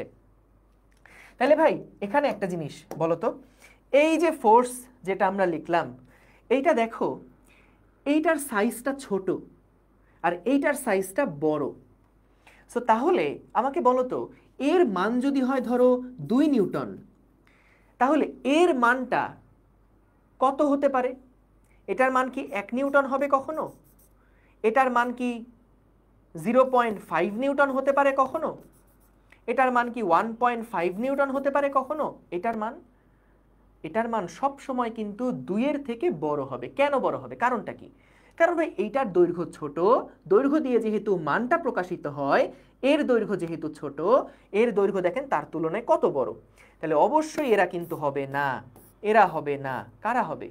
হইতে পারে এটা হচ্ছে 10 নিউটন, কারণ দেখো এর থেকে কিন্তু অনেক বড়, তো প্রপোর্শনালি বাড়বে। যদি এটার থেকে এটা 5 গুণ বড় হয় তাহলে 10 নিউটন, যদি হয় না ভাই এটার থেকে এটা 2.5 গুণ বড় বা এটার থেকে 3 গুণ বড়, তাহলে হ্যাঁ ঠিক আছে 3 দুগুণে 6 নিউটন। তাহলে বুঝতে পারছো? তাহলে সাইজটা দিয়ে আমরা ভেক্টরের মান কেমন সেটা বুঝতে পারি। ঠিক আছে? ঠিক আছে। আচ্ছা শোনো, তোমাদের ওই আর্কাইভ ক্লাস কিন্তু আপলোড করা হয়ে গেছে, এবং ক্লাসের যে স্লাইড গত বছরে সেগুলোও কিন্তু আপলোড করা হয়ে গেছে। বুঝতে পেরেছো? ওকে ওকে, ঠিক আছে ঠিক আছে, গেল। হ্যাঁ, আদিবিন্দুও বলা যায়। ও সরি সরি সরি, এটা এটা একটু কারেক্ট করে নাও, সরি। আদিবিন্দু, পাদবিন্দু বা আদিবিন্দু বলে এটাকে। সরি সরি সরি, এইটা একটু ঠিক করে নাও, ব্যক্তিগত ভুল, আন্তর্জাতিকভাবে দুঃখিত।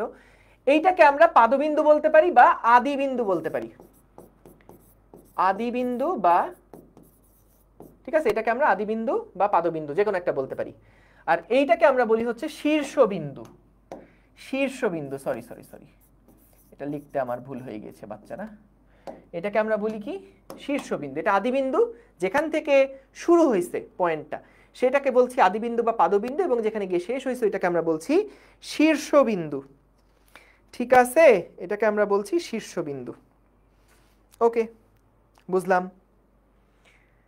ঠিক আছে ভাই, বায়োলজি সাইকেল নাই? হ্যাঁ, বায়োলজি সাইকেলও আছে, চলে আসবে, এখনো যদি না আসে তাহলে চলে আসবে। ঠিক আছে, হ্যাঁ ঠিক আছে, গেল। তাহলে আমরা বুঝলাম যে জ্যামিতিকভাবে কিভাবে প্রকাশ করতে হয় এবং কিভাবে প্রতীক দ্বারা ভেক্টরকে প্রকাশ করতে হয়। দুনিয়ার সবচেয়ে সহজ জিনিস ভাই এইগুলা। এইবার আসো, আমরা এখন যা কিছু নিয়ে আলোচনা করব এইটা হচ্ছে পুরা ইন্টার লাইফের সবচেয়ে সহজ সহজ কিছু জিনিস। বুঝতে পারছো? পুরা ইন্টার লাইফে এর থেকে সহজ জিনিস আর নাই, বিশ্বাস করো, আর একটাও নাই। সো দেখো, এইখানে আমরা বিশেষ টাইপের কয়েকটা ভেক্টরের কথা শুনবো, বিশেষ বিশেষ কিছু ভেক্টরের কথা শুনবো। যেমন এখানে আছে সমান ভেক্টর। ভাইয়া সমান ভেক্টর কাদেরকে বলে? সমান ভেক্টর হচ্ছে, মনে করো আমাদের কাছে দুইটা ভেক্টর আছে, দুইটা ভেক্টরের মানও সমান, দিকও একই দিকে। যদি এমনটা হয় তাহলে আমরা তাদেরকে বলি সমান ভেক্টর। মনোযোগ দিয়ে শোনো, এগুলা খাতায় তুলে ফেলো, জাস্ট এইটুকু নোট তুলে ফেলো। যদি আমরা দেখি দুইটা ভেক্টর মান দেখো সাইজ একই রকম, দিক একদম একই দিকে, এটাও পূর্ব দিকে নির্দেশ করলে এটাও পূর্ব দিকে নির্দেশ করছে, মানও সেম, দিকও সেম, তাহলে এদেরকে আমরা সমান ভেক্টর বলতে পারবো।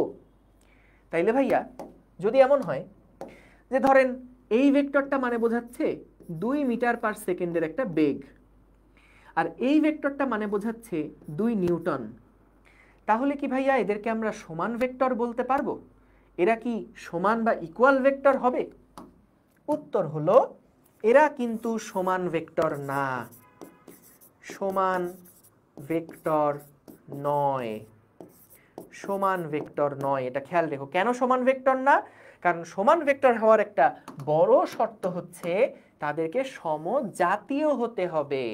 অর্থাৎ দুইটা ভেক্টর যদি সমান হতে হয় তাহলে এইটা দিয়ে যদি আমি নিউটন প্রকাশ করি, এই ভেক্টর যদি এটার সমান হতে হয় তাহলে এইটাকেও আমার 2 নিউটনই প্রকাশ করতে হবে। বুঝতে পেরেছো? বুঝতে পেরেছো? অর্থাৎ দুইটা আলাদা আলাদা রাশি আমি নির্দেশ করতে পারবো না, সমরাশির হতে হবে আর কি, দুইটা একই রাশি হতে হবে। অর্থাৎ যদি এমন হয় যে এটা 2 নিউটন এটাও 2 নিউটন, ঠিক আছে, তাহলে আমরা এটা বলতে পারবো যে এরা দুইটা কিন্তু সমান ভেক্টর, এরা দুইটা সমান ভেক্টর, কোনো সমস্যা নাই, সুন্দর। এদেরকে আমরা বলতে পারি এরা হলো সমান ভেক্টর, কিন্তু এরা সমান ভেক্টর না। দেখো মান সমান, দিক সমান, একই রকম, কিন্তু একটার একক মিটার পার সেকেন্ড আর একটার একক নিউটন। বুঝতে পারছো? দেখো, হ্যাঁ ইংলিশ টার্ম তো লেখাই আছে এখানে, স্লাইডগুলা পেয়ে যাবা, স্লাইডগুলা দেখবা, ফেসবুকের সাথেও দেওয়া থাকবে, আবার ওয়েব অ্যাপের মধ্যেও লেকচারের নিচে গেলে পেয়ে যাবা। ওকে, এটা আরেকবার বলা লাগবে? আরেকবার বলছি, দেখো আমরা এখন কিছু স্পেশাল টাইপের ভেক্টর সম্পর্কে জানবো। যে সমান ভেক্টর আমরা কখন বলতে পারবো, দুইটা ভেক্টরকে সমান কখন বলতে পারবো? যখন তাদের মান হবে সমান, যখন তাদের দিক হবে একই। দেখো তো ভাই, মান সমান দিক একই, কিন্তু এদেরকে সমান বলা যাবে না, কারণ এইটা দিয়ে বেগের ভেক্টর বোঝাচ্ছে আর এই ভেক্টরটা হচ্ছে বলের ভেক্টর। তোমার যদি আমি কখনো জিজ্ঞাসা করি, আচ্ছা বলো তো 2 কেজি চাল, 2 কেজি চাল আর 2 মিটার দৈর্ঘ্য পরস্পর সমান, তুমি কি এটা মাইনে নিবা? 2 কেজি চাল আর 2 মিটার দৈর্ঘ্য দুইটা সমান, এটা হইল কিছু? একটা বোঝাচ্ছে দৈর্ঘ্য আর আরেকটা বোঝাচ্ছে ভর, তাহলে দুইটা যদি আলাদা আলাদা জিনিস হয় এদেরকে আমি সমজাতীয় বলতে পারবো? এদেরকে সমান কখনো বলতে পারবো? সম্ভব না। তাইলে ভাই কেমনে? তুমি এইটারে বলতেছো বেগ, একটা বেগের একক, এটা একটা বেগ ভেক্টর আর এটা হলো একটা বলের ভেক্টর, তাহলে দুইটা সমান হবে কিভাবে? এটা তো সমান না, কমন সেন্স। তাহলে সমান কারা? যদি একই মান হয়, একই দিক হয় এবং বলও যদি একই রকম হয়। বলো তো এইবার কি ক্লিয়ার? খাদিজা ইসলাম, অধীরা, বলো তো এইবার কি ক্লিয়ার? এইবার আসো যে বিপরীত ভেক্টর বা ঋণাত্মক ভেক্টর কোনগুলো। এটা এটা ভাই এত সহজ, কান্না আসবে, হাউমাউ করে কানবে এটা পরে, আনবিলিভেবল। সো দেখো, যদি এমন হয় এইটা একটা ভেক্টর, এইটা একটা ভেক্টর এবং আরেকটা ভেক্টর ঠিক এটার বিপরীত দিকে, কোন দিকে? ঠিক এটার বিপরীত দিকে। একটা ভেক্টর যেদিকে আর একটা ভেক্টর ঠিক তার উল্টা দিকে, মান একই রকম, জাস্ট দিকটা আলাদা। মান কি? সমান, কিন্তু দিকটা কেমন? মান সমান, দিকটা একটা আরেকটার উল্টা। যদি এমন হয় তাহলে আমরা এদেরকে বিপরীত ভেক্টর বা ঋণাত্মক ভেক্টর বা নেগেটিভ ভেক্টর বলতে পারবো। তাহলে দেখো, এটাও কিন্তু সমজাতীয় হতে হবে। যদি এটা হয় 2 নিউটন, এটাও তাহলে কিন্তু যদি 2 নিউটন মান প্রকাশ করে, তো মান দেখাচ্ছি, মান প্রকাশ করে, তাহলে কিন্তু আমরা এটাকে সমজাতীয় যদি হয় তখন আমরা নেগেটিভ বলতে পারবো। সো দেখো, এই ভেক্টরটাকে যদি আমি বলি এ নামের একটা ভেক্টর, সাপোজ এটা যদি বলি এ নামের একটা ভেক্টর, এবং এইটাকে যদি আমি বলি বি নামের একটা ভেক্টর, খেয়াল করো, এই ভেক্টরটাকে যদি আমি বলতাম এটা একটা এ ভেক্টর, এটা একটা বি ভেক্টর, তাহলে আমরা কি লিখতে পারতাম জানো? তুমি দেখে হাউমাউ করে কেঁদে উঠবা। এইটা যদি এ ভেক্টর হয় আর এইটা যদি বি ভেক্টর হয়, তাহলে আমরা যেটা লিখতে পারি, হাউমাউ করে কাদার জন্য প্রস্তুত হও, আমরা এটাকে এ সমান সমান বি লিখতে পারি। ওয়াও, দেখছো, এ সমান সমান বি লিখতে পারি। কখন? যদি মান সমান হয়, একই জাতীয় হয় এবং দিকও একই হয়, তখন আমরা এ সমান বি লিখতে পারি। আচ্ছা, যদি একটা ভেক্টর হয় এ আর বিপরীত ভেক্টর হয় বি, তাইলে আমরা কি লিখতে পারি জানো? তাইলে আমরা লিখতে পারি এ ভেক্টরটা হচ্ছে সমান সমান বি ভেক্টরের উল্টা, উল্টা। অর্থাৎ মাইনাস যে বি ভেক্টর আছে সেইটাকে তুমি যদি, বি যেই ভেক্টরটা আছে এটাকে যদি মাইনাস করো, তাহলে তখন এ ভেক্টরের সমান হবে। ভাইয়া কি বলতেছেন এগুলা? দেখো, একটা ভেক্টর, ধরো আমি তোমাকে বললাম যে এই যে ভেক্টরটা, এই ভেক্টরটা আমাদের সি ভেক্টর মনে করো। যদি আমি এই ভেক্টরটাকে ধরে 180 ডিগ্রি ঘুরায় দেই, কত ডিগ্রি? মানে ঠিক বিপরীত করে দেই, 180 ডিগ্রি ঘুরায় দেই, মান সমান রেখে, মান সমান রেখে যদি এটাকে ঠিক বিপরীত দিকে ঘুরাই দেই, 180 ডিগ্রি ঘুরাই দেই, তাহলে এটাকে কি লিখবো জানো? এটাকে কি লিখবো জানো? এটাকে লিখবো মাইনাস সি ভেক্টর। দেখছো জীবনে কত সুখ, এরকম সুখ আর জীবনে তুমি পাবা? এটা সম্ভব? এর থেকে বেশি সুখ পাবা? তুমি এইটারে বলতেছো সি ভেক্টর, এর ঠিক 180 ডিগ্রি ঘোরা, 180 ডিগ্রি ঘুরালে বা এটার বিপরীত করলে আমরা এটার বলতেছি মাইনাস সি। মানে ওয়াও না জিনিসটা? অনেক, বলো জিনিসটা অনেক ওয়াও কিনা? এটা তো অনেক ওয়াও। দেখো, এটা যদি সি হয় তাহলে এটা ঠিক বিপরীত যে ভেক্টরটা সেটাকে কি লিখবো? এটাকে ঘুরাই দিলে এটার কি ভেক্টর বলবো? তখন মাইনাস সি ভেক্টর বলবো। অনেক ওয়াও না? এখন তাহলে দেখো, এই ভেক্টরটা ছিল বি ভেক্টর। বি ভেক্টর কোনটা? বি ভেক্টর এমন একটা যেটার দিকটাই উল্টা। আমি যদি, বলো তো দেখি ছোট্ট বন্ধুরা, বিবেক দিয়ে উত্তর দিবা, আবেগ দিয়ে না। যদি আমি বলি মাইনাস বি, তাহলে বলো তো এটার চেহারা কেমন হবে? মাইনাস বি বললে সেটার চেহারা কেমন হবে বলো তো? মাইনাস বি বললে চেহারাটা 180 ডিগ্রি বি ঘুরে যাবে, বিটা ঠিক 180 ডিগ্রি ঘুরে যাবে, বুঝেছো? বিটা ঠিক কত ডিগ্রি ঘুরে যাবে? 180 ডিগ্রি ঘুরে যাবে। তাহলে আমরা বলো তো দেখি, এইটার মান আর এটার মান তো সমান ছিল, এইটার মান এবং এটার মানও সমান। তাহলে দেখো তো, এটা ছিল এ ভেক্টর, এটা ছিল মাইনাস বি ভেক্টর, তাহলে কি আমি বলতে পারি না এ ভেক্টর এবং মাইনাস বি ভেক্টর পরস্পর সমান? দেখো, মানও এক, দিকও এক, এবং তারা সমজাতীয় অবশ্যই। ঠিক আছে, তাহলে এই জন্য বলছিলাম যে এ সমান সমান মাইনাস বি আমরা এখানে বলছি। এগুলা কিন্তু সহজ, খুবই সহজ। তাহলে কি হলো ভাই? একদম সহজ করে বলি, কান্নাকাটি করো না, হাউমাউ করে কান্নাকাটি করো না। যখন আমাদেরকে বলবে, যখন আমাদেরকে বলবে দুইটা সমান ভেক্টর, তাহলে সমান ভেক্টর মানে হচ্ছে তাদের মান সমান, দিক একই দিকে, দুইটা সমজাতীয় ভেক্টর। এবং যখন বলবে বিপরীত ভেক্টর, তখন দুইটার মান সমান, দিক কি একটা আর একটার উল্টা, দিক একটা আর একটার উল্টা এবং সমজাতীয় হতে হবে। এটা যদি এ ভেক্টর হয় আর এটা যদি বি ভেক্টর হয়, তাহলে বি ভেক্টরকে মাইনাস করলে তো আমি এটা পাচ্ছি।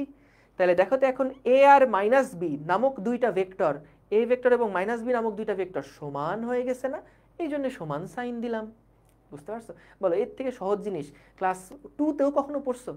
ক্লাস 2তেও তো ভাই যোগ করা লাগতো, অনেক কঠিন জিনিস। এইটা এটা এটা কি ক্লাস 2-এরতেও সহজ না এই জিনিস? বলো বলো। এখন আরেকটা জিনিস তোমারে বলি, এখন আরেকটা জিনিস বলি, খেয়াল করো, এই যে দুইটা ভেক্টর একই দিকে কাজ করছে না? যখন দুইটা ভেক্টর এমন একই দিক বরাবর কাজ করবে কে বলতে পারবা তাদের মধ্যবর্তী কোণটা কত হবে? বলো তো তাদের মধ্যবর্তী অ্যাঙ্গেলটা কত হয়? Mahbub Hasan, Farhan Sadik, very good, 0 degree. তাইলে এটা খেয়াল রাখবা যে আমাদের সমান ভেক্টর দিক একই, এইটার আরেকটা মানে হচ্ছে এ ভেক্টর এবং বি ভেক্টর এদের যে মধ্যবর্তী কোণ, এটা দিয়ে মধ্যবর্তী কোণ বোঝানো হয়। কি হাস্যকর একটা চিহ্ন না? আনবিলিভেবল। এ একটা ভেক্টর, বি একটা ভেক্টর, এই যে মাঝখানে এদের যে কোণটা হবে সেই কোণটা সমান সমান হচ্ছে 0 ডিগ্রি বোঝায়। বুঝতে পারছো? এবং বলো তো চালাক ছেলে মেয়েরা যখন দিক একটা আরেকটার বিপরীত হবে তখন আমাদের মধ্যবর্তী কোণটা কত হবে বলো তো? এই এ ভেক্টর এবং আমাদের যে বি ভেক্টর, যখন দুইটা ভেক্টর একটা আরেকটার বিপরীত হবে তখন তাদের মধ্যবর্তী কোণটা কত হবে? তখন তাদের মধ্যবর্তীটা কোণটা হবে 180 ডিগ্রি। কি হাস্যকর রকমের সহজ, চিন্তা করছো? একটা আরেকটার উল্টা হলে 180 ডিগ্রি কোণ, আর যদি একই দিকে হয় তাহলে 0 ডিগ্রি কোণ। অনেক ইজি না? বলো, এর থেকে সহজ জিনিস দুনিয়ায় কখনো পাইছো? জীবনে কখনো পাইছো? কখনোই কিন্তু পাও নাই। ঠিক আছে, গুড, ভেরি গুড। এরপরে আসো দেখি সদৃশ ভেক্টর এবং বিসদৃশ ভেক্টর। সদৃশ ভেক্টর কি জিনিস? এই সদৃশ ভেক্টর হওয়ার জন্য এখন আর মানের চিন্তা করা লাগে না। জিনিসটা কেমন দেখো, যদি দুইটা ভেক্টর এমন হয়, এইগুলা খুব চট করে শেষ করে ফেলবো, দেখো সহজ জিনিস একদম। যদি দুইটা ভেক্টর এমন হয়, একই দিকে মানে তো বুঝছোই 0 ডিগ্রি কোণ, আর বিপরীত দিকে মানে হচ্ছে 180 ডিগ্রি কোণ। সো সদৃশ ভেক্টর ইংরেজি হচ্ছে লাইক ভেক্টর, মানে দেখতে একই রকম, লাইক একই রকম দেখতে। সো সদৃশ ভেক্টর যেইটা, সেইটা হচ্ছে দেখো এদের যেই ভেক্টর, প্রথম যে ভেক্টরটা এবং পরের যে ভেক্টরটা, দুইটার মান সমান হইতেও পারে নাও হইতে পারে। তাহলে বিষয়টা কি?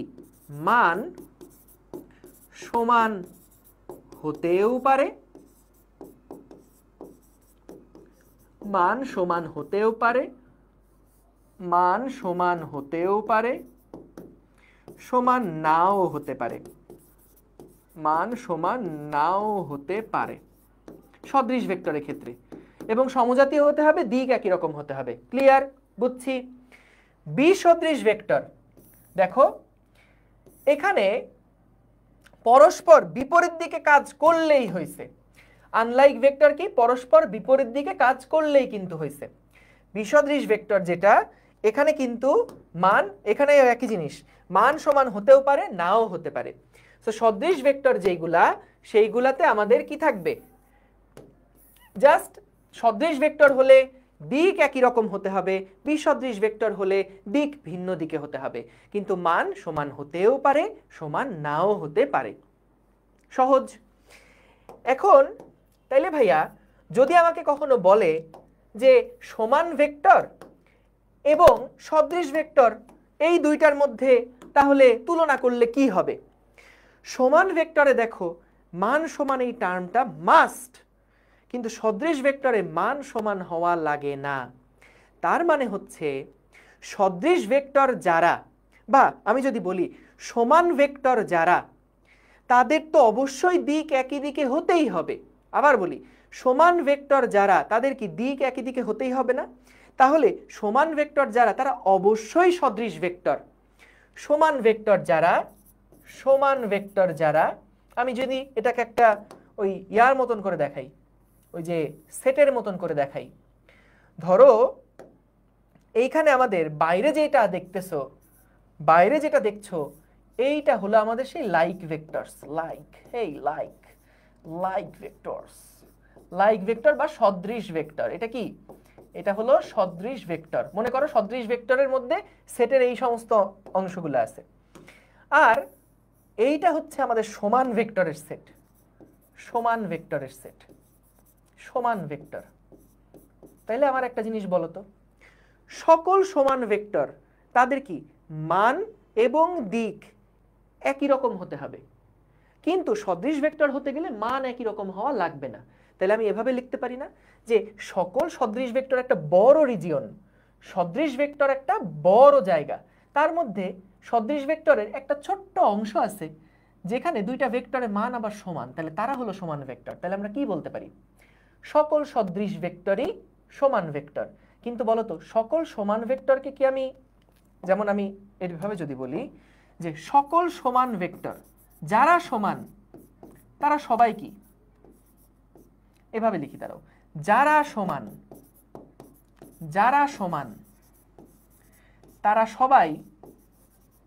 তারা সবাই সদৃশ, যারা সমান তারা সবাই সদৃশ, কিন্তু যারা সদৃশ তারা সবাই সমান না, এটা বুঝতে পারছো? সো সকল সমান ভেক্টরই সদৃশ ভেক্টর না। দেখো যারা সমান, সকল সমান ভেক্টরই সদৃশ ভেক্টর, কিন্তু সকল সদৃশ কি সমান না। বুঝতে পারছো? তাহলে এটা আশা করি বুঝছো। একইভাবে বিশ সদৃশের বেলাতেও আমরা লিখতে পারি এরকম একটা সেট, যে ধরো পুরাটা সেট হচ্ছে বিশ সদৃশ ভেক্টর বা আনলাইক ভেক্টর, পুরাটার সেট হচ্ছে আনলাইক ভেক্টর। এই আনলাইক ভেক্টরের মধ্যে কিছু একটা ছোট্ট অংশ আছে যারা নেগেটিভ ভেক্টর, বুঝতে পারছো? তাহলে এখানেও আমি একইভাবে লিখতে পারি যে যারা নেগেটিভ ভেক্টর, যারা ঋণাত্মক ভেক্টর, তারা সবাই, যারা নেগেটিভ ভেক্টর তারা সবাই আনলাইক ভেক্টর, কিন্তু যারা আনলাইক তারা সবাই নেগেটিভ ভেক্টর না। বুঝছো কিনা আগে দেখো, আশা করি বুঝছো। ঠিক আছে, সহজ। তাহলে আমরা এইটা বুঝলাম, এইটা মনে রাখতে পারো, তাহলে সহজ হবে আর কি। গেল।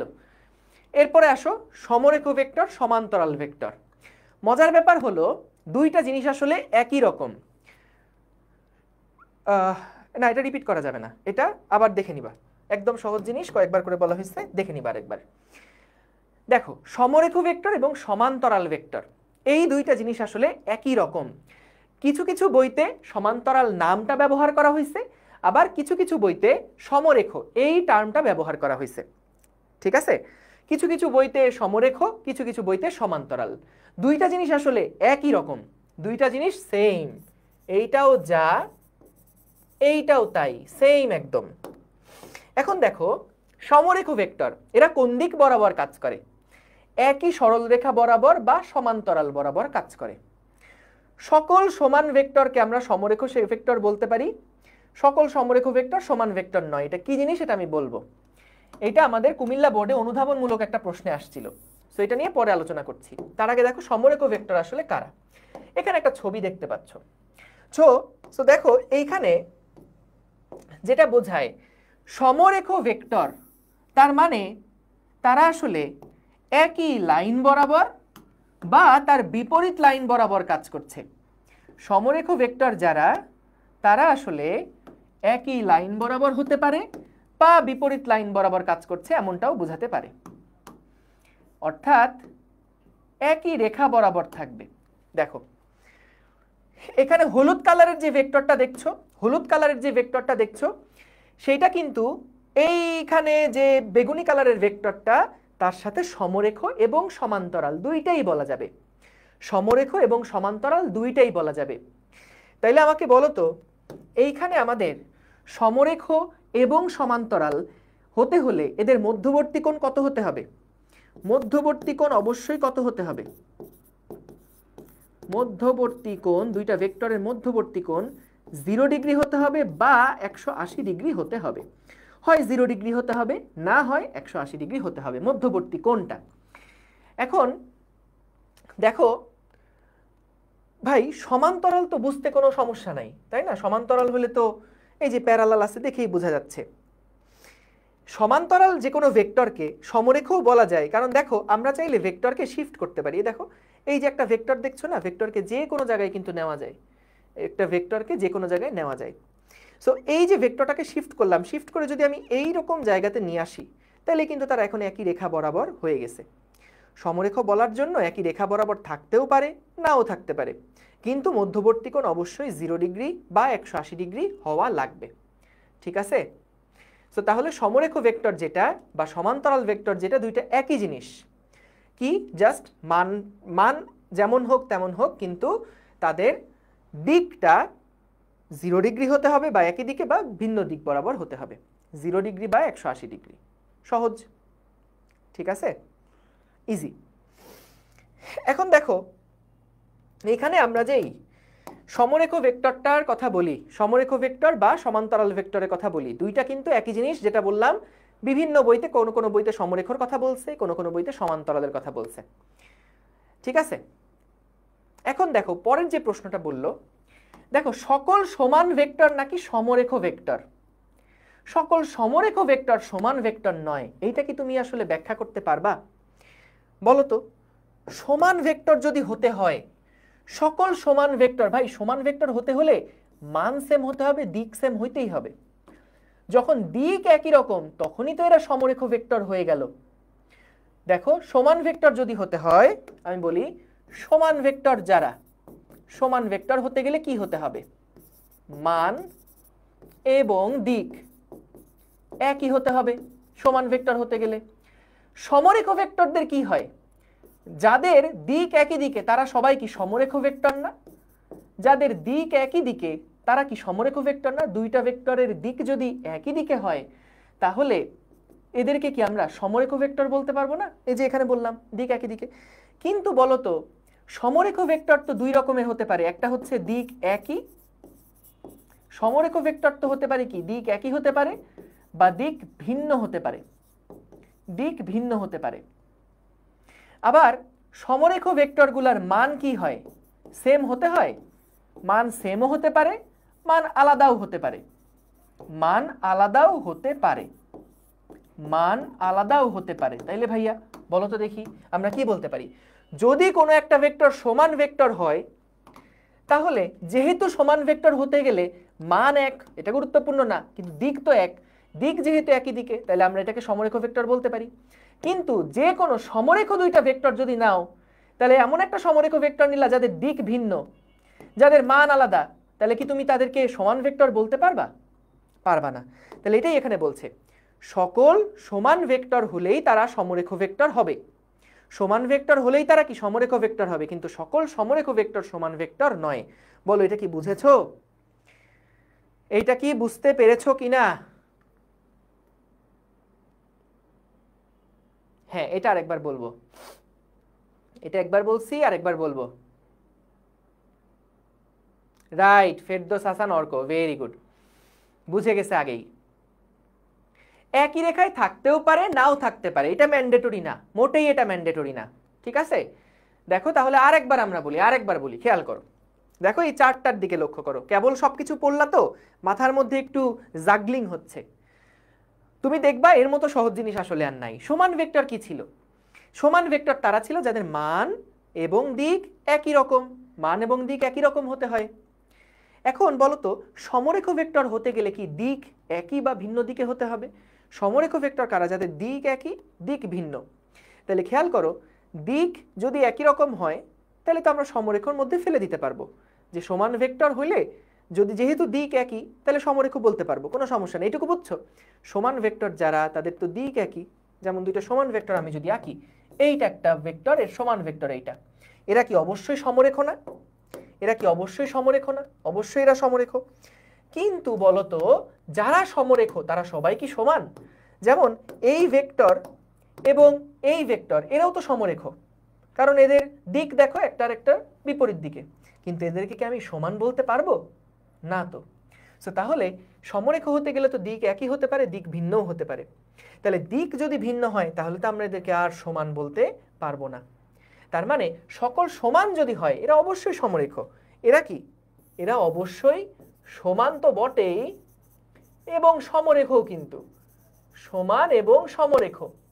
কিন্তু এখানে যেটা আছে এরা কিন্তু সমরেখ, এরা কিন্তু সমরেখ, কিন্তু এরা কি সমান? কিন্তু এরা কি সমান? কিন্তু সমান নয়। সমরেখ কিন্তু সমান নয়। তাহলে একমাত্র একটা এক্সাম্পল ইনস্ট্যান্টলি সেট করলাম। তাহলে দেখো সকল সমান ভেক্টর সমরেখ, কিন্তু সকল সমরেখ যারা তারা কিন্তু সমান না। বলো এইবার কি বুঝছো কিনা? এইবার কি বুঝছো কিনা? বুঝেছি ভাইয়া, থ্যাংক ইউ, বুঝতে পেরেছি। বুঝতে পেরেছো? ক্লিয়ার? তাহলে আমরা যদি এটা দেখো, কুমিল্লা বোর্ড 2019 সালে অনুধাবনমূলক প্রশ্নে আসছিল, সুন্দর করে আমরা কি ব্যাখ্যা করে দিয়ে আসতে পারবো না এগুলা? বলো, ভেক্টর থেকে এই টাইপের প্রশ্ন আসে ক খতে। তাহলে গেল, এইবার আসো পরেরটাতে যাই। এই যে সকল সমরেখ ভেক্টর সমান ভেক্টর না, এটা দেখো ব্যাখ্যাও সুন্দর করে দেওয়া আছে। একবার রিডিং পড়লেই পারবা না? একবার রিডিং পড়লে তো পারবা, নিজের ভাষায় তো লিখতে পারবা। কিন্তু নিজের ভাষায় লিখতে গেলে আমি তোমাদের একটা ট্রিক্স শিখাই দিই। যখন তুমি একটা সংজ্ঞা মুখস্থ করতে যাবা, এখন তার ঠাড়া মুখস্থ করার বয়স নাই, এখন যে কোনো একটা জিনিস বুঝে তারপরে ওইটা তোমার লেখা লাগবে। তো যখন তুমি একটা সংজ্ঞা মুখস্থ করা লাগবে বা সংজ্ঞা হুবহু লেখা লাগবে, অথবা চিন্তা করো যখন তোমার একটা ক খ এর প্রশ্ন লিখতে হবে, তুমি যখন বাসায় পড়ছো, খবরদার ওই ঝুঁকে ঝুঁকে মুখস্থ করার দিন কিন্তু শেষ। যেটা করবা, তুমি আগে জিনিসটা বুঝবা। রিডিং বাংলা ভাষা পড়ে একজন বাংলা কথা বললে যেমন বুঝো, বইও তো বাংলা ভাষায় লেখা, সো বইয়ের কথা বললে তো তুমি বুঝবা।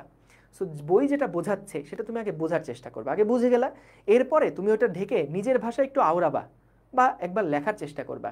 তুমি দেখবা তুমি বুঝছো, কিন্তু ভাষায় প্রকাশ করতে গেলে না পারফেক্টলি পারছো না। তুমি বুঝছো ঠিক আছে, কিন্তু লিখতে গেলে দেখবা আহা কি জানি একটা মিসিং, শব্দগুলা মাথায় আসবে না। সো এটার জন্য পরে তখন আবার বইতে ফেরত যাবা, দেখবা কি শব্দ ব্যবহার করছে, ওই শব্দগুলাই গুরুত্বপূর্ণ। সো শব্দগুলা ঠিক রেখে তুমি যদি তোমার মতন করে গুছায় লেখো, তাইলেই ফুল মার্কস পেয়ে যাবা। স্যাররা শুধুমাত্র দেখে শব্দগুলো আছে কিনা। বুঝতে পারছো? ওকে, সো তাহলে তোমাদের যত প্রশ্ন আছে ক্লাস রিলেটেড, যদি কোনো প্রশ্ন থাকে, ডিসকাশন গ্রুপ একটা আছে না, ডিসকাশন গ্রুপে একটু লিখে দিবা, আমাকে মেনশন করে দিবা, আমি ইনশাল্লাহ দেখে অ্যান্সার দিব। কারণ লাইভ ক্লাসের মধ্যে খুব কমন সেন্স, দেখো লাইভ ক্লাসের মধ্যে তোমাদের 600 জনের মধ্যে 600 রকম প্রশ্ন আসবে, খুব স্বাভাবিক। এখন বলো তো, আমি যদি 600টা প্রশ্ন অ্যাড্রেস করে করে আগাইতে যাই, আমি 3 বছরেও ভেক্টর শেষ করতে পারবো না। সো এই জন্য তুমি দেখবা বেশিরভাগ তোমার প্রশ্নের উত্তর আমার লেকচারের মধ্যেই চলে আসছে। এই জন্য একটু আগে স্থির থাকবা।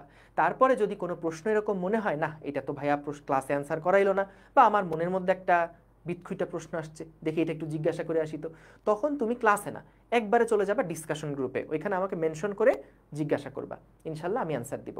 আর এসিএস ডাউটস, সলভ রাশ এগুলো তো থাকবেই, ওইখান থেকেও তুমি হেল্প পাবা। ওইগুলো কীভাবে ইউজ করতে হয় সেগুলো ডিসকাশন গ্রুপেই তোমাদেরকে দিয়ে দেওয়া হবে। কেবল নতুন ভর্তি হয়েছি আমরা, এখনই সব কিছু হয়তো বা পারফেক্টলি বুঝতেছি না, কিন্তু 25 ব্যাচে এখন যারা আছে ওরা একদম এক্সপার্ট, এখন কখন কোথায় কি করতে হবে সব কিছু জানে। ঠিক আছে, তো চিন্তা করো না। ওকে, সো দেখো আমরা এটা এই যে কি লিখছে, যদি দুই বা ততোধিক ভেক্টর একই সরলরেখা বরাবর অথবা পরস্পর সমান্তরালভাবে ক্রিয়া করে তাদেরকে সমরেখ ভেক্টর বলে, এটা আমরা জানি সংজ্ঞা থেকে। এক্ষেত্রে ভেক্টরগুলো সমান অথবা অসমান মানের হতে পারে, কিন্তু সমান ভেক্টরের ক্ষেত্রে দুইটা ভেক্টরের মান সমান এবং দিক একই হতে হবে, সুতরাং সকল সমরেখ ভেক্টর সমান ভেক্টর নয়। নিজের ভাষায় লিখে দিবা, ডান। তারপর দেখো কি বলছে, সমান ভেক্টর সমান্তরাল ভেক্টর কিনা, একই প্রশ্ন। খেয়াল করো, দেখো প্রশ্ন একই, সমান্তরাল আর সমরেখ কি একই জিনিস বলছিলাম না? সমান্তরাল আর সমরেখ কি একই জিনিস বলছিলাম না? সমান্তরাল আর সমরেখ একই জিনিস বলছিলাম না? দেখো একই প্রশ্ন আসছে একবার কুমিল্লা বোর্ড 19 সালে, একই প্রশ্ন, জাস্ট ভাষার টার্মটা চেঞ্জ করে দিয়েছে, সমরেখর জায়গায় সমান্তরাল বসাই দিছে, উত্তর একই, জাস্ট সমরেখ ইউজ না করে সমান্তরাল ইউজ করছে। এটা আসছে চিটাগাং বোর্ড 2021 সালে, দেখছো? এটা আসছে কুমিল্লা বোর্ড 19-এ, এটা আসছে চিটাগাং বোর্ড 2021-এ। ওকে, এরপরে দেখো সমতলীয় ভেক্টর, বিশেষ কিছু ভেক্টর সমতলীয় ভেক্টর। সমতলীয় ভেক্টরটার জন্য আমি যেটা করি, যে একটা চেয়ার আঁকাই, একটা চেয়ার আঁকাই, বুঝতে পারছো? একটা চেয়ার আঁকাই, দাঁড়াও চেয়ারটা এমনি করে একটু বড় হয়ে গেছে চেয়ারটা, মাইন্ড করো না, হ্যাঁ কষ্ট পেও না, যে ভাই এত বড় চেয়ার তো ভাই আমি জীবনে দেখি নাই কখনো। আপনি এটা কি চেয়ার আঁকলেন? হ্যাঁ এটা কি চেয়ার আঁকলেন? সো এইটা হচ্ছে গিয়ে মনে করো আমাদের সেই চেয়ারের, এটা হলো সেই হেলান দেওয়ার জায়গা, আর এটা হলো সেই বসার জায়গা, এবং বরাবরের মতো নিচে হচ্ছে কাঠটা ঠাবি জাবি এগুলো দেওয়া আছে। দেখছো কত সুন্দর চেয়ার, জীবনে কখনো দেখছো এত সুন্দর চেয়ার? মানে আমার যে আকার প্রতিভা, আমি মাঝে মাঝে অবাক হয়ে যাই, বুঝতে পারছি, হাউমাউ করে কাঁদতে ইচ্ছা করে নিজের এরকম এত সুন্দর ছবি আঁকার প্রতিভা দেখে। দেখেছো দাগগুলা যে দিয়েছি না, একদম সোজা হয়েছে। কখনো এরকম একবারে সোজা দাগ দিতে পারবা? কখনো পারবা এভাবে? এটা তোমরা হয়তো অনেকেই মনে করতে পারো, না ভাই আপনি তো এখানকার সফটওয়্যার দিয়ে করতেছেন। কোথায় সফটওয়্যার? কোথায় সফটওয়্যার দেখলা তোমরা এখানে? এই যে আমি যে দাগ দিচ্ছি, এটা কি কোনো সফটওয়্যারের খেলা? এটা আমি খালি হাতে দাগ দিচ্ছি, আমি কোনো স্কেল নিয়ে দাগ দিচ্ছি? তোমরা আসলে প্রতিভার মূল্যায়ন করতে পারো না। বাংলাদেশের আসলে এক সমস্যা, এই প্রতিভাকে এরা মানতে চায় না। সো দেখো, এটা হলো আমাদের কি একটা চেয়ার। সো এই চেয়ারের উপরে মনে করো আমাদের কিছু ভেক্টর শুয়ে আছে। এইখানে কয়েকটা ভেক্টর আমরা শুয়ায় রাখছি। এখানে কিছু ভেক্টর আছে, এখানে কিছু ভেক্টর আছে, দেখেছো কত সুন্দর সুন্দর কিছু ভেক্টর। এই দেখো কত সুন্দর সুন্দর ভেক্টর। এই ভেক্টরগুলো দেখো চেয়ারের সিটের উপরে বসে আছে। আবার কিছু ভেক্টর আছে, কিছু এই তুই উঠে যাচ্ছিস কেন? এখানে কিছু ভেক্টর আছে, দেখো তারা এইখানে আছে, কত সুন্দর ভেক্টর আছে দেখো। এর উপরে এই হেলান দিয়ে আছে, এরা বুঝতে পারছো? এরা কিন্তু আরাম করে আছে, অনেক সুন্দর, জীবনে অনেক সুখ এদের, এরকম হেলান দিয়ে আছে দেখো। এই যে তিনটা ভেক্টর, এরা কি একই সমতলে আছে না? দেখো তো, একই তলের উপরে আছে না? একই সমতলে আছে না? এবং এইখানে যে তিনটা ভেক্টর, এরাও কি ভাই একই সমতলে আছে না? সো তাইলে এরা হচ্ছে আমাদের সমতলীয় ভেক্টর। যারা একই সমতলে থাকবে তাদেরকে আমরা সমতলীয় ভেক্টর বলবো। এবং এটার জন্য সমজাতীয় হওয়াটা গুরুত্বপূর্ণ না। সমজাতীয় নাও হতে পারে, কোনো সমস্যা নাই, সমজাতীয় নাও হতে পারে। এখন অসমতলীয় ভেক্টর যেটা, তারা একই সমতলে থাকে না। যেমন আমি যদি তোমারে বলি যে ভাই বলো তো, এইখানে যে দুইটা ভেক্টর তুমি দেখছো এবং মনে করো এখানে যে দুইটা ভেক্টর দেখছো, তারা কি একই সমতলে আছে? যেমন আমি যদি এখানে মার্ক করে দিই, এটা এ ভেক্টর, এটা বি ভেক্টর। বলো তো এখানে এ আর বি ভেক্টর তারা কি একই সমতলে আছে? এ ও বি অসমতলীয় ভেক্টর, অসমতলীয় ভেক্টর। কিন্তু এখান থেকে যদি আমি বলি, ধরো এটা আমাদের এ ভেক্টর, এটা হলো বি ভেক্টর, এটা হলো সি ভেক্টর, তাহলে কিন্তু এ বি সি তিনটা একই সমতলে আছে। এ বি ও সি একই সমতলে আছে, একই সমতলে অবস্থিত, একই সমতলে অবস্থিত। হাউমাউ করে কান্নাকাটি করছো, তাই তো? ঠিক আছে, কিসের স্ক্রিন ব্ল্যাক আসে ভাইয়া? না, ওকে ঠিক আছে। আচ্ছা, ডিসকাশন গ্রুপে যাবতীয় যা করা লাগে করে দিবে, অসুবিধা নেই। তোমাদের যে আবির ভাই আছে, আবির ভাই সবকিছু দেখাই দিবে, শিখাই দিবে, চিন্তা করো না। তোমরা তো কান্নাকাটি করো কেন? এবার আসো সঠিক ভেক্টর শূন্য ভেক্টর। এটা ভাই তুমি এটা যখন পড়বা তখন খেয়াল করবা যে আশেপাশে তোমার থেকে ছোট কোনো ভাই বোন আছে কিনা। কারণ ছোট ভাই বোনরা যদি দেখে যে তুমি ইন্টারে ওঠার পরে এই জিনিসগুলো পড়তেছো, তখন কিন্তু ওরা তোমাকে পাত্তা দিবে না, বলবে বড় হয়েছে, এই এত কঠিন জিনিস পড়ার কথা কি পড়তেছে, এগুলো তো আমি বুঝি। সো ওদের থেকে একটু দূরে থেকো যখন এই জিনিসগুলো পড়াবো। তো এত সহজ এগুলো। হ্যাঁ, সঠিক ভেক্টর মানে কি? এমন টাইপের ভেক্টর যাদের মান শূন্য না। আনবিলিভেবল। ধরো এখানে যে ভেক্টরটা আছে, এটার মান কি শূন্য? এটার একটা মান আছে না? সো তাইলে এই ভেক্টরটাকে আমরা বলি এটা একটা সঠিক ভেক্টর, এর মান শূন্য না। কিন্তু যেই ধরনের ভেক্টর, মানে কোনো একটা ভেক্টরের মান থাকলেই ওইটাকে আমরা কই প্রপার ভেক্টর বা সঠিক ভেক্টর। কোনো একটা ভেক্টরের মান থাকলেই আমরা বলি এটা একটা কি সঠিক ভেক্টর। আর শূন্য ভেক্টর কোনগুলা? শূন্য ভেক্টর হচ্ছে যেই সমস্ত ভেক্টরের মান শূন্য, যেই সমস্ত ভেক্টরের মান শূন্য। এই সমস্ত ভেক্টরগুলোকে আঁকা যায় না। আঁকতে হয় কিভাবে জানো? মনে করো কোনো একটা ব্লক এখানে আছে, এই ব্লকটা স্থির ছিল, এই ব্লকটার উপরে ডান দিকে একটা ফোর্স কাজ করছে, সেটা হলো 10 নিউটন।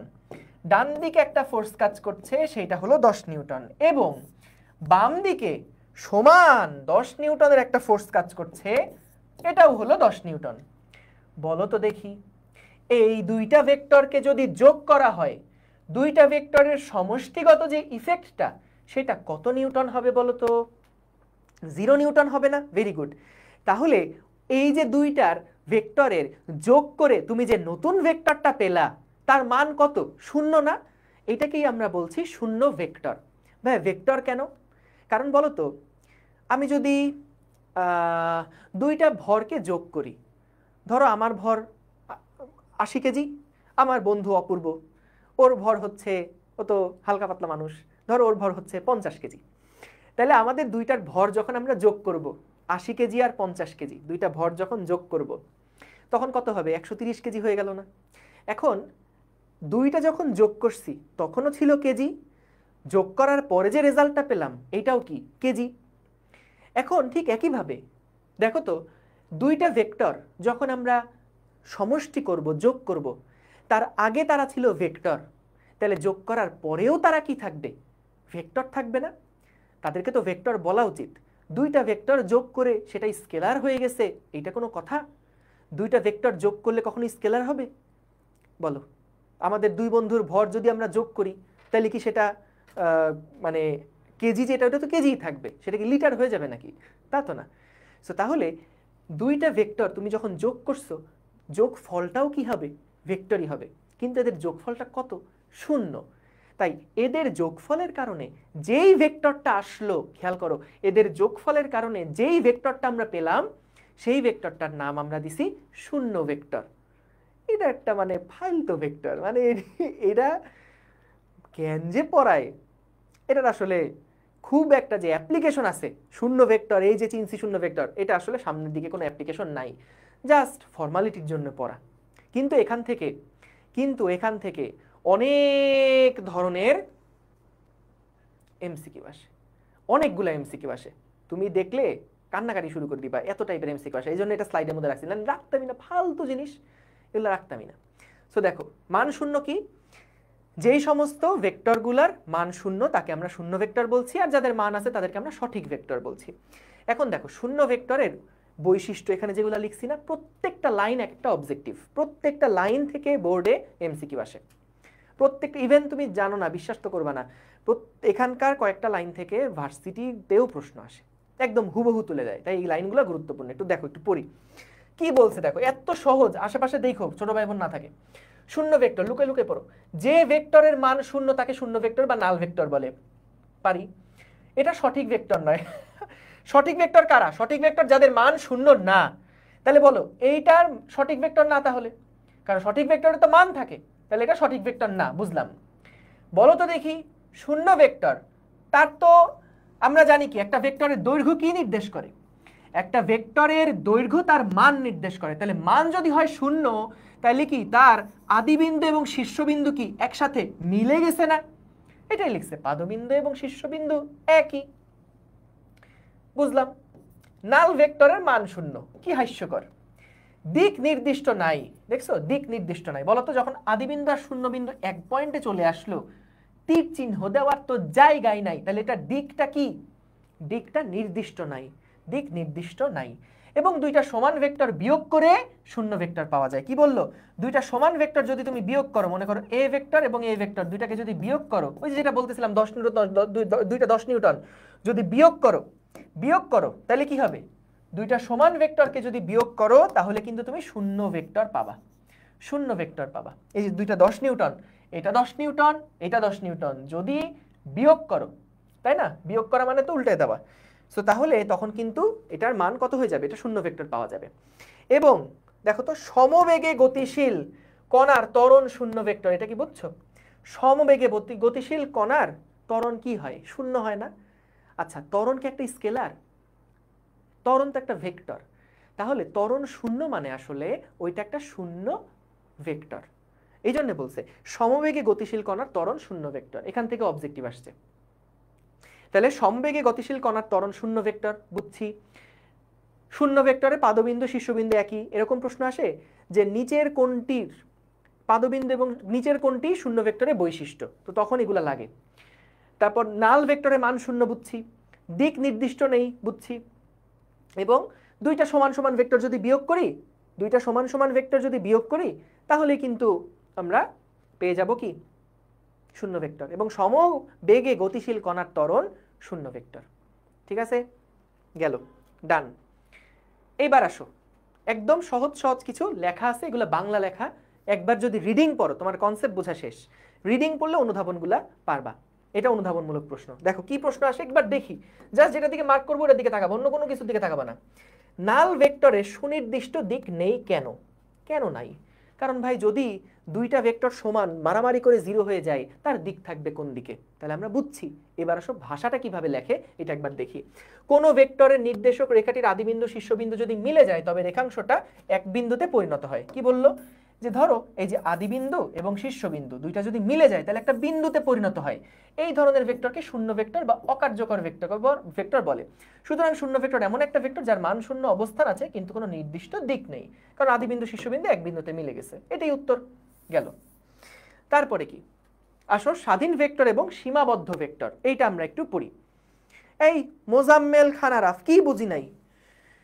কোনটা বুঝি নাই বলো, কোনটা বুঝি নাই? নাল ভেক্টর মানে শূন্য ভেক্টর ভাইয়া। শূন্য ভেক্টরের ইংরেজি নামটা হচ্ছে নাল, NULL, নাল। বুঝতে পারছো? নাল ভেক্টর বলে একটু পার্ট বাড়ে তো এই জন্য নাল বলা, তাছাড়া কিছু না। বুঝছো? ঠিক আছে, নোট কেমনে করবা? জাস্ট এগুলাই যা এখানে সংজ্ঞা লেখা আছে সংজ্ঞাগুলো নোট করে ফেলো। ঠিক আছে, ওকে ওকে, ঠিক আছে। তাহলে দেখো স্বাধীন ভেক্টর, স্বাধীন ভেক্টর কি জিনিস দেখো, আমি তোমাকে একটা ইয়া দিয়ে দেখাই। এইটা একটা ভেক্টর না ভাইয়া? এই ভেক্টরটা কি যে কোনো দিকে তুমি চাইলে মুভ করাতে পারো, এইটাই হচ্ছে স্বাধীন ভেক্টর। যেই ধরনের ভেক্টরগুলোকে তুমি এভাবে ধরে মুভ করাতে পারবে তারা হলো স্বাধীন ভেক্টর। বুঝতে পারছো? কি হলো দেখো সংজ্ঞা কি? কোনো ভেক্টরের রাশির পাদবিন্দু কোথায় হবে তা যদি ইচ্ছা মতো পছন্দ করা যায়। পাদবিন্দু মানে কোনটা? এইটা। এটা কোথায় হবে এটা যদি ইচ্ছা মতো যে কোনো একটা জায়গায়, এক জায়গা থেকে আরেকটা জায়গায় নিয়ে যাওয়া যায়, এটাকে আমরা স্বাধীন ভেক্টর বলি। ভাইয়া এটার অ্যাপ্লিকেশন কোথায়? অ্যাপ্লিকেশনটা বোঝার জন্য একটু অপেক্ষা করতে হবে। হ্যাঁ, জাস্ট আপাতত মনে রাখো, যেই ভেক্টরটাকে আমরা ইচ্ছা মতো এক জায়গা থেকে আরেক জায়গায় সরাই নিতে পারি সেই ভেক্টরটাকে আমরা বলছি স্বাধীন ভেক্টর। সহজ সংজ্ঞাই আসে মূলত, এটার অ্যাপ্লিকেশন খুব একটা নাই, নাই বললেই চলে। সীমাবদ্ধ ভেক্টর যেটা, এটা গুরুত্বপূর্ণ। সীমাবদ্ধ ভেক্টরটা হচ্ছে যখন আমরা একটা ভেক্টরের আদিবিন্দুটাকে ফিক্সড করে রাখতে হবে। যখন একটা ভেক্টরের আদিবিন্দুটা ফিক্স করে রাখতে হবে, যখন একটা ভেক্টরের আদিবিন্দুটা ফিক্স করে রাখতে হবে। যদি আমি এই ভেক্টরের আদিবিন্দুটাকে কোনোভাবেই মুভ করাতে না পারি তাহলে এটা হলো আমাদের একটা সীমাবদ্ধ ভেক্টর। এটা একটা সীমাবদ্ধ ভেক্টর। সংজ্ঞাটাকে দেখি তারপরে বুঝাচ্ছি আরো। কোন ভেক্টরের পাদবিন্দু যদি ইচ্ছামতো পছন্দ করতে দেওয়া না হয়, তার মানে ইচ্ছামতো এটাকে মুভ করানো যাবে না, তাহলে সেই ভেক্টরটাকে আমরা বলতেছি সীমাবদ্ধ ভেক্টর। আর যদি ইচ্ছামতো পছন্দ করা যায় সেটাকে আমরা বলছি কি? স্বাধীন ভেক্টর। এখন কথা হচ্ছে কি দেখো, কেন এটা সীমাবদ্ধটার দরকার হলো একটু ছোট করে দেখে রাখো। মনে করো তোমার কাছে একটা স্থানাঙ্ক ব্যবস্থা আছে, এটা হলো 0,0। এটা কি? এইটা হলো 0,0। মনে করো তুমি এইখানে একটা অবস্থানকে প্রকাশ করতে চাও, যে এইখানে তোমার বাড়ি, এখানে তোমার বাড়ি, এই বাড়িটা তুমি কোথায় আছে প্রকাশ করতে চাও? কার সাপেক্ষে? মূল বিন্দুর সাপেক্ষে। সো যখন মূল বিন্দুর সাপেক্ষে তুমি এটা প্রকাশ করতে চাচ্ছ, এই ভেক্টরটা কি তুমি বলো তো এখান থেকে শুরু করলে হবে? এটা কি তোমার মূল বিন্দু ছিল? তুমি কি এখান থেকে শুরু করলে ভেক্টরটা কেউ মানবে? মানবে না। সো তাহলে সীমাবদ্ধ ভেক্টর হচ্ছে যার আদিবিন্দুটা ফিক্সড, যে মূল বিন্দু থেকেই শুরু করতে হবে, কারণ ওর অবস্থানটা কোত্থেকে চাওয়া হয়েছে? মূল বিন্দু থেকে চাওয়া হয়েছে। বলা হয়েছে এর অবস্থানটা মূল বিন্দুর সাপেক্ষে কোথায় সেটা দেখাও। কি বলছে আমাদের? বলছে এই কণাটার অবস্থান মূল বিন্দুর সাপেক্ষে কোথায় সেটা দেখাও। মূল বিন্দুর সাপেক্ষে কোথায় দেখাও। তাহলে আমি কি এটা এই বিন্দু থেকে শুরু করে এই ভেক্টর দিয়ে দেখাতে পারবো? পারবো না। আমাকে কোত্থেকে শুরু করতে হবে? মূল বিন্দু থেকেই শুরু করে দেখাতে হবে। তাহলে আমার পাদবিন্দুটা কি ফিক্সড না? তাহলে যেই ভেক্টরের পাদবিন্দু ফিক্সড সেটাকে আমরা বলি সীমাবদ্ধ ভেক্টর, আর যেটা ফিক্সড না সেটাকে কি বলি? স্বাধীন ভেক্টর। বুঝতে পারছো? ঠিক আছে, আমি দুইটা থেকেই চেক করতেছি। আই ক্যাপ জে ক্যাপ কি এগুলো আসবো, চিন্তা করো না, কোনো চিন্তা করো না। ঠিক আছে, এগুলা নিয়ে আসবো। আমরা আজকে এই পর্যন্ত রাখবো। তোমাদের একদম প্রথম ক্লাস, খুব বেশি মাথায় প্রেসার দিলাম না। নেক্সট ক্লাস হবে ইনশাল্লাহ আবার আগামী মঙ্গলবার। সামনের রবিবারে তোমাদের অপার ভাইয়ার ক্লাস আছে ভৌত জগৎ এবং পরিমাপের উপরে। তো এটা ভালো মতন প্রথম থেকে শুরু করো, এবং ভাইয়ার ওটা বেশি ক্লাস লাগবে না, খুব তাড়াতাড়ি শেষ হয়ে যাবে।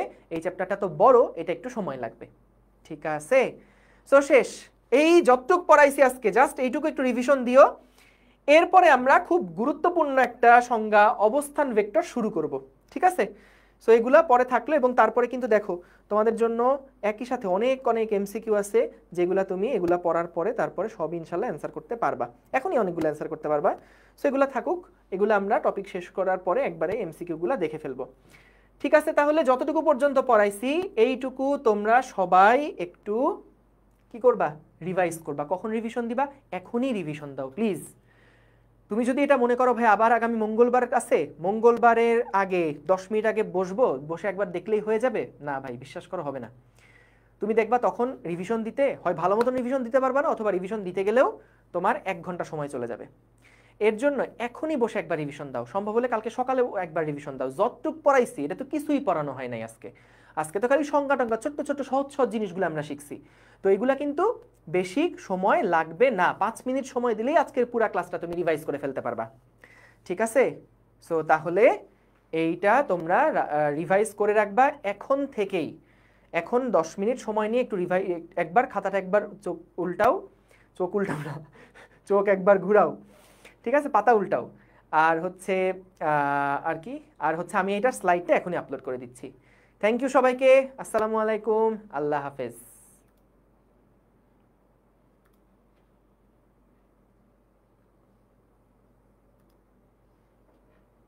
পিডিএফ এই ভিডিওর সাথে থাকবে।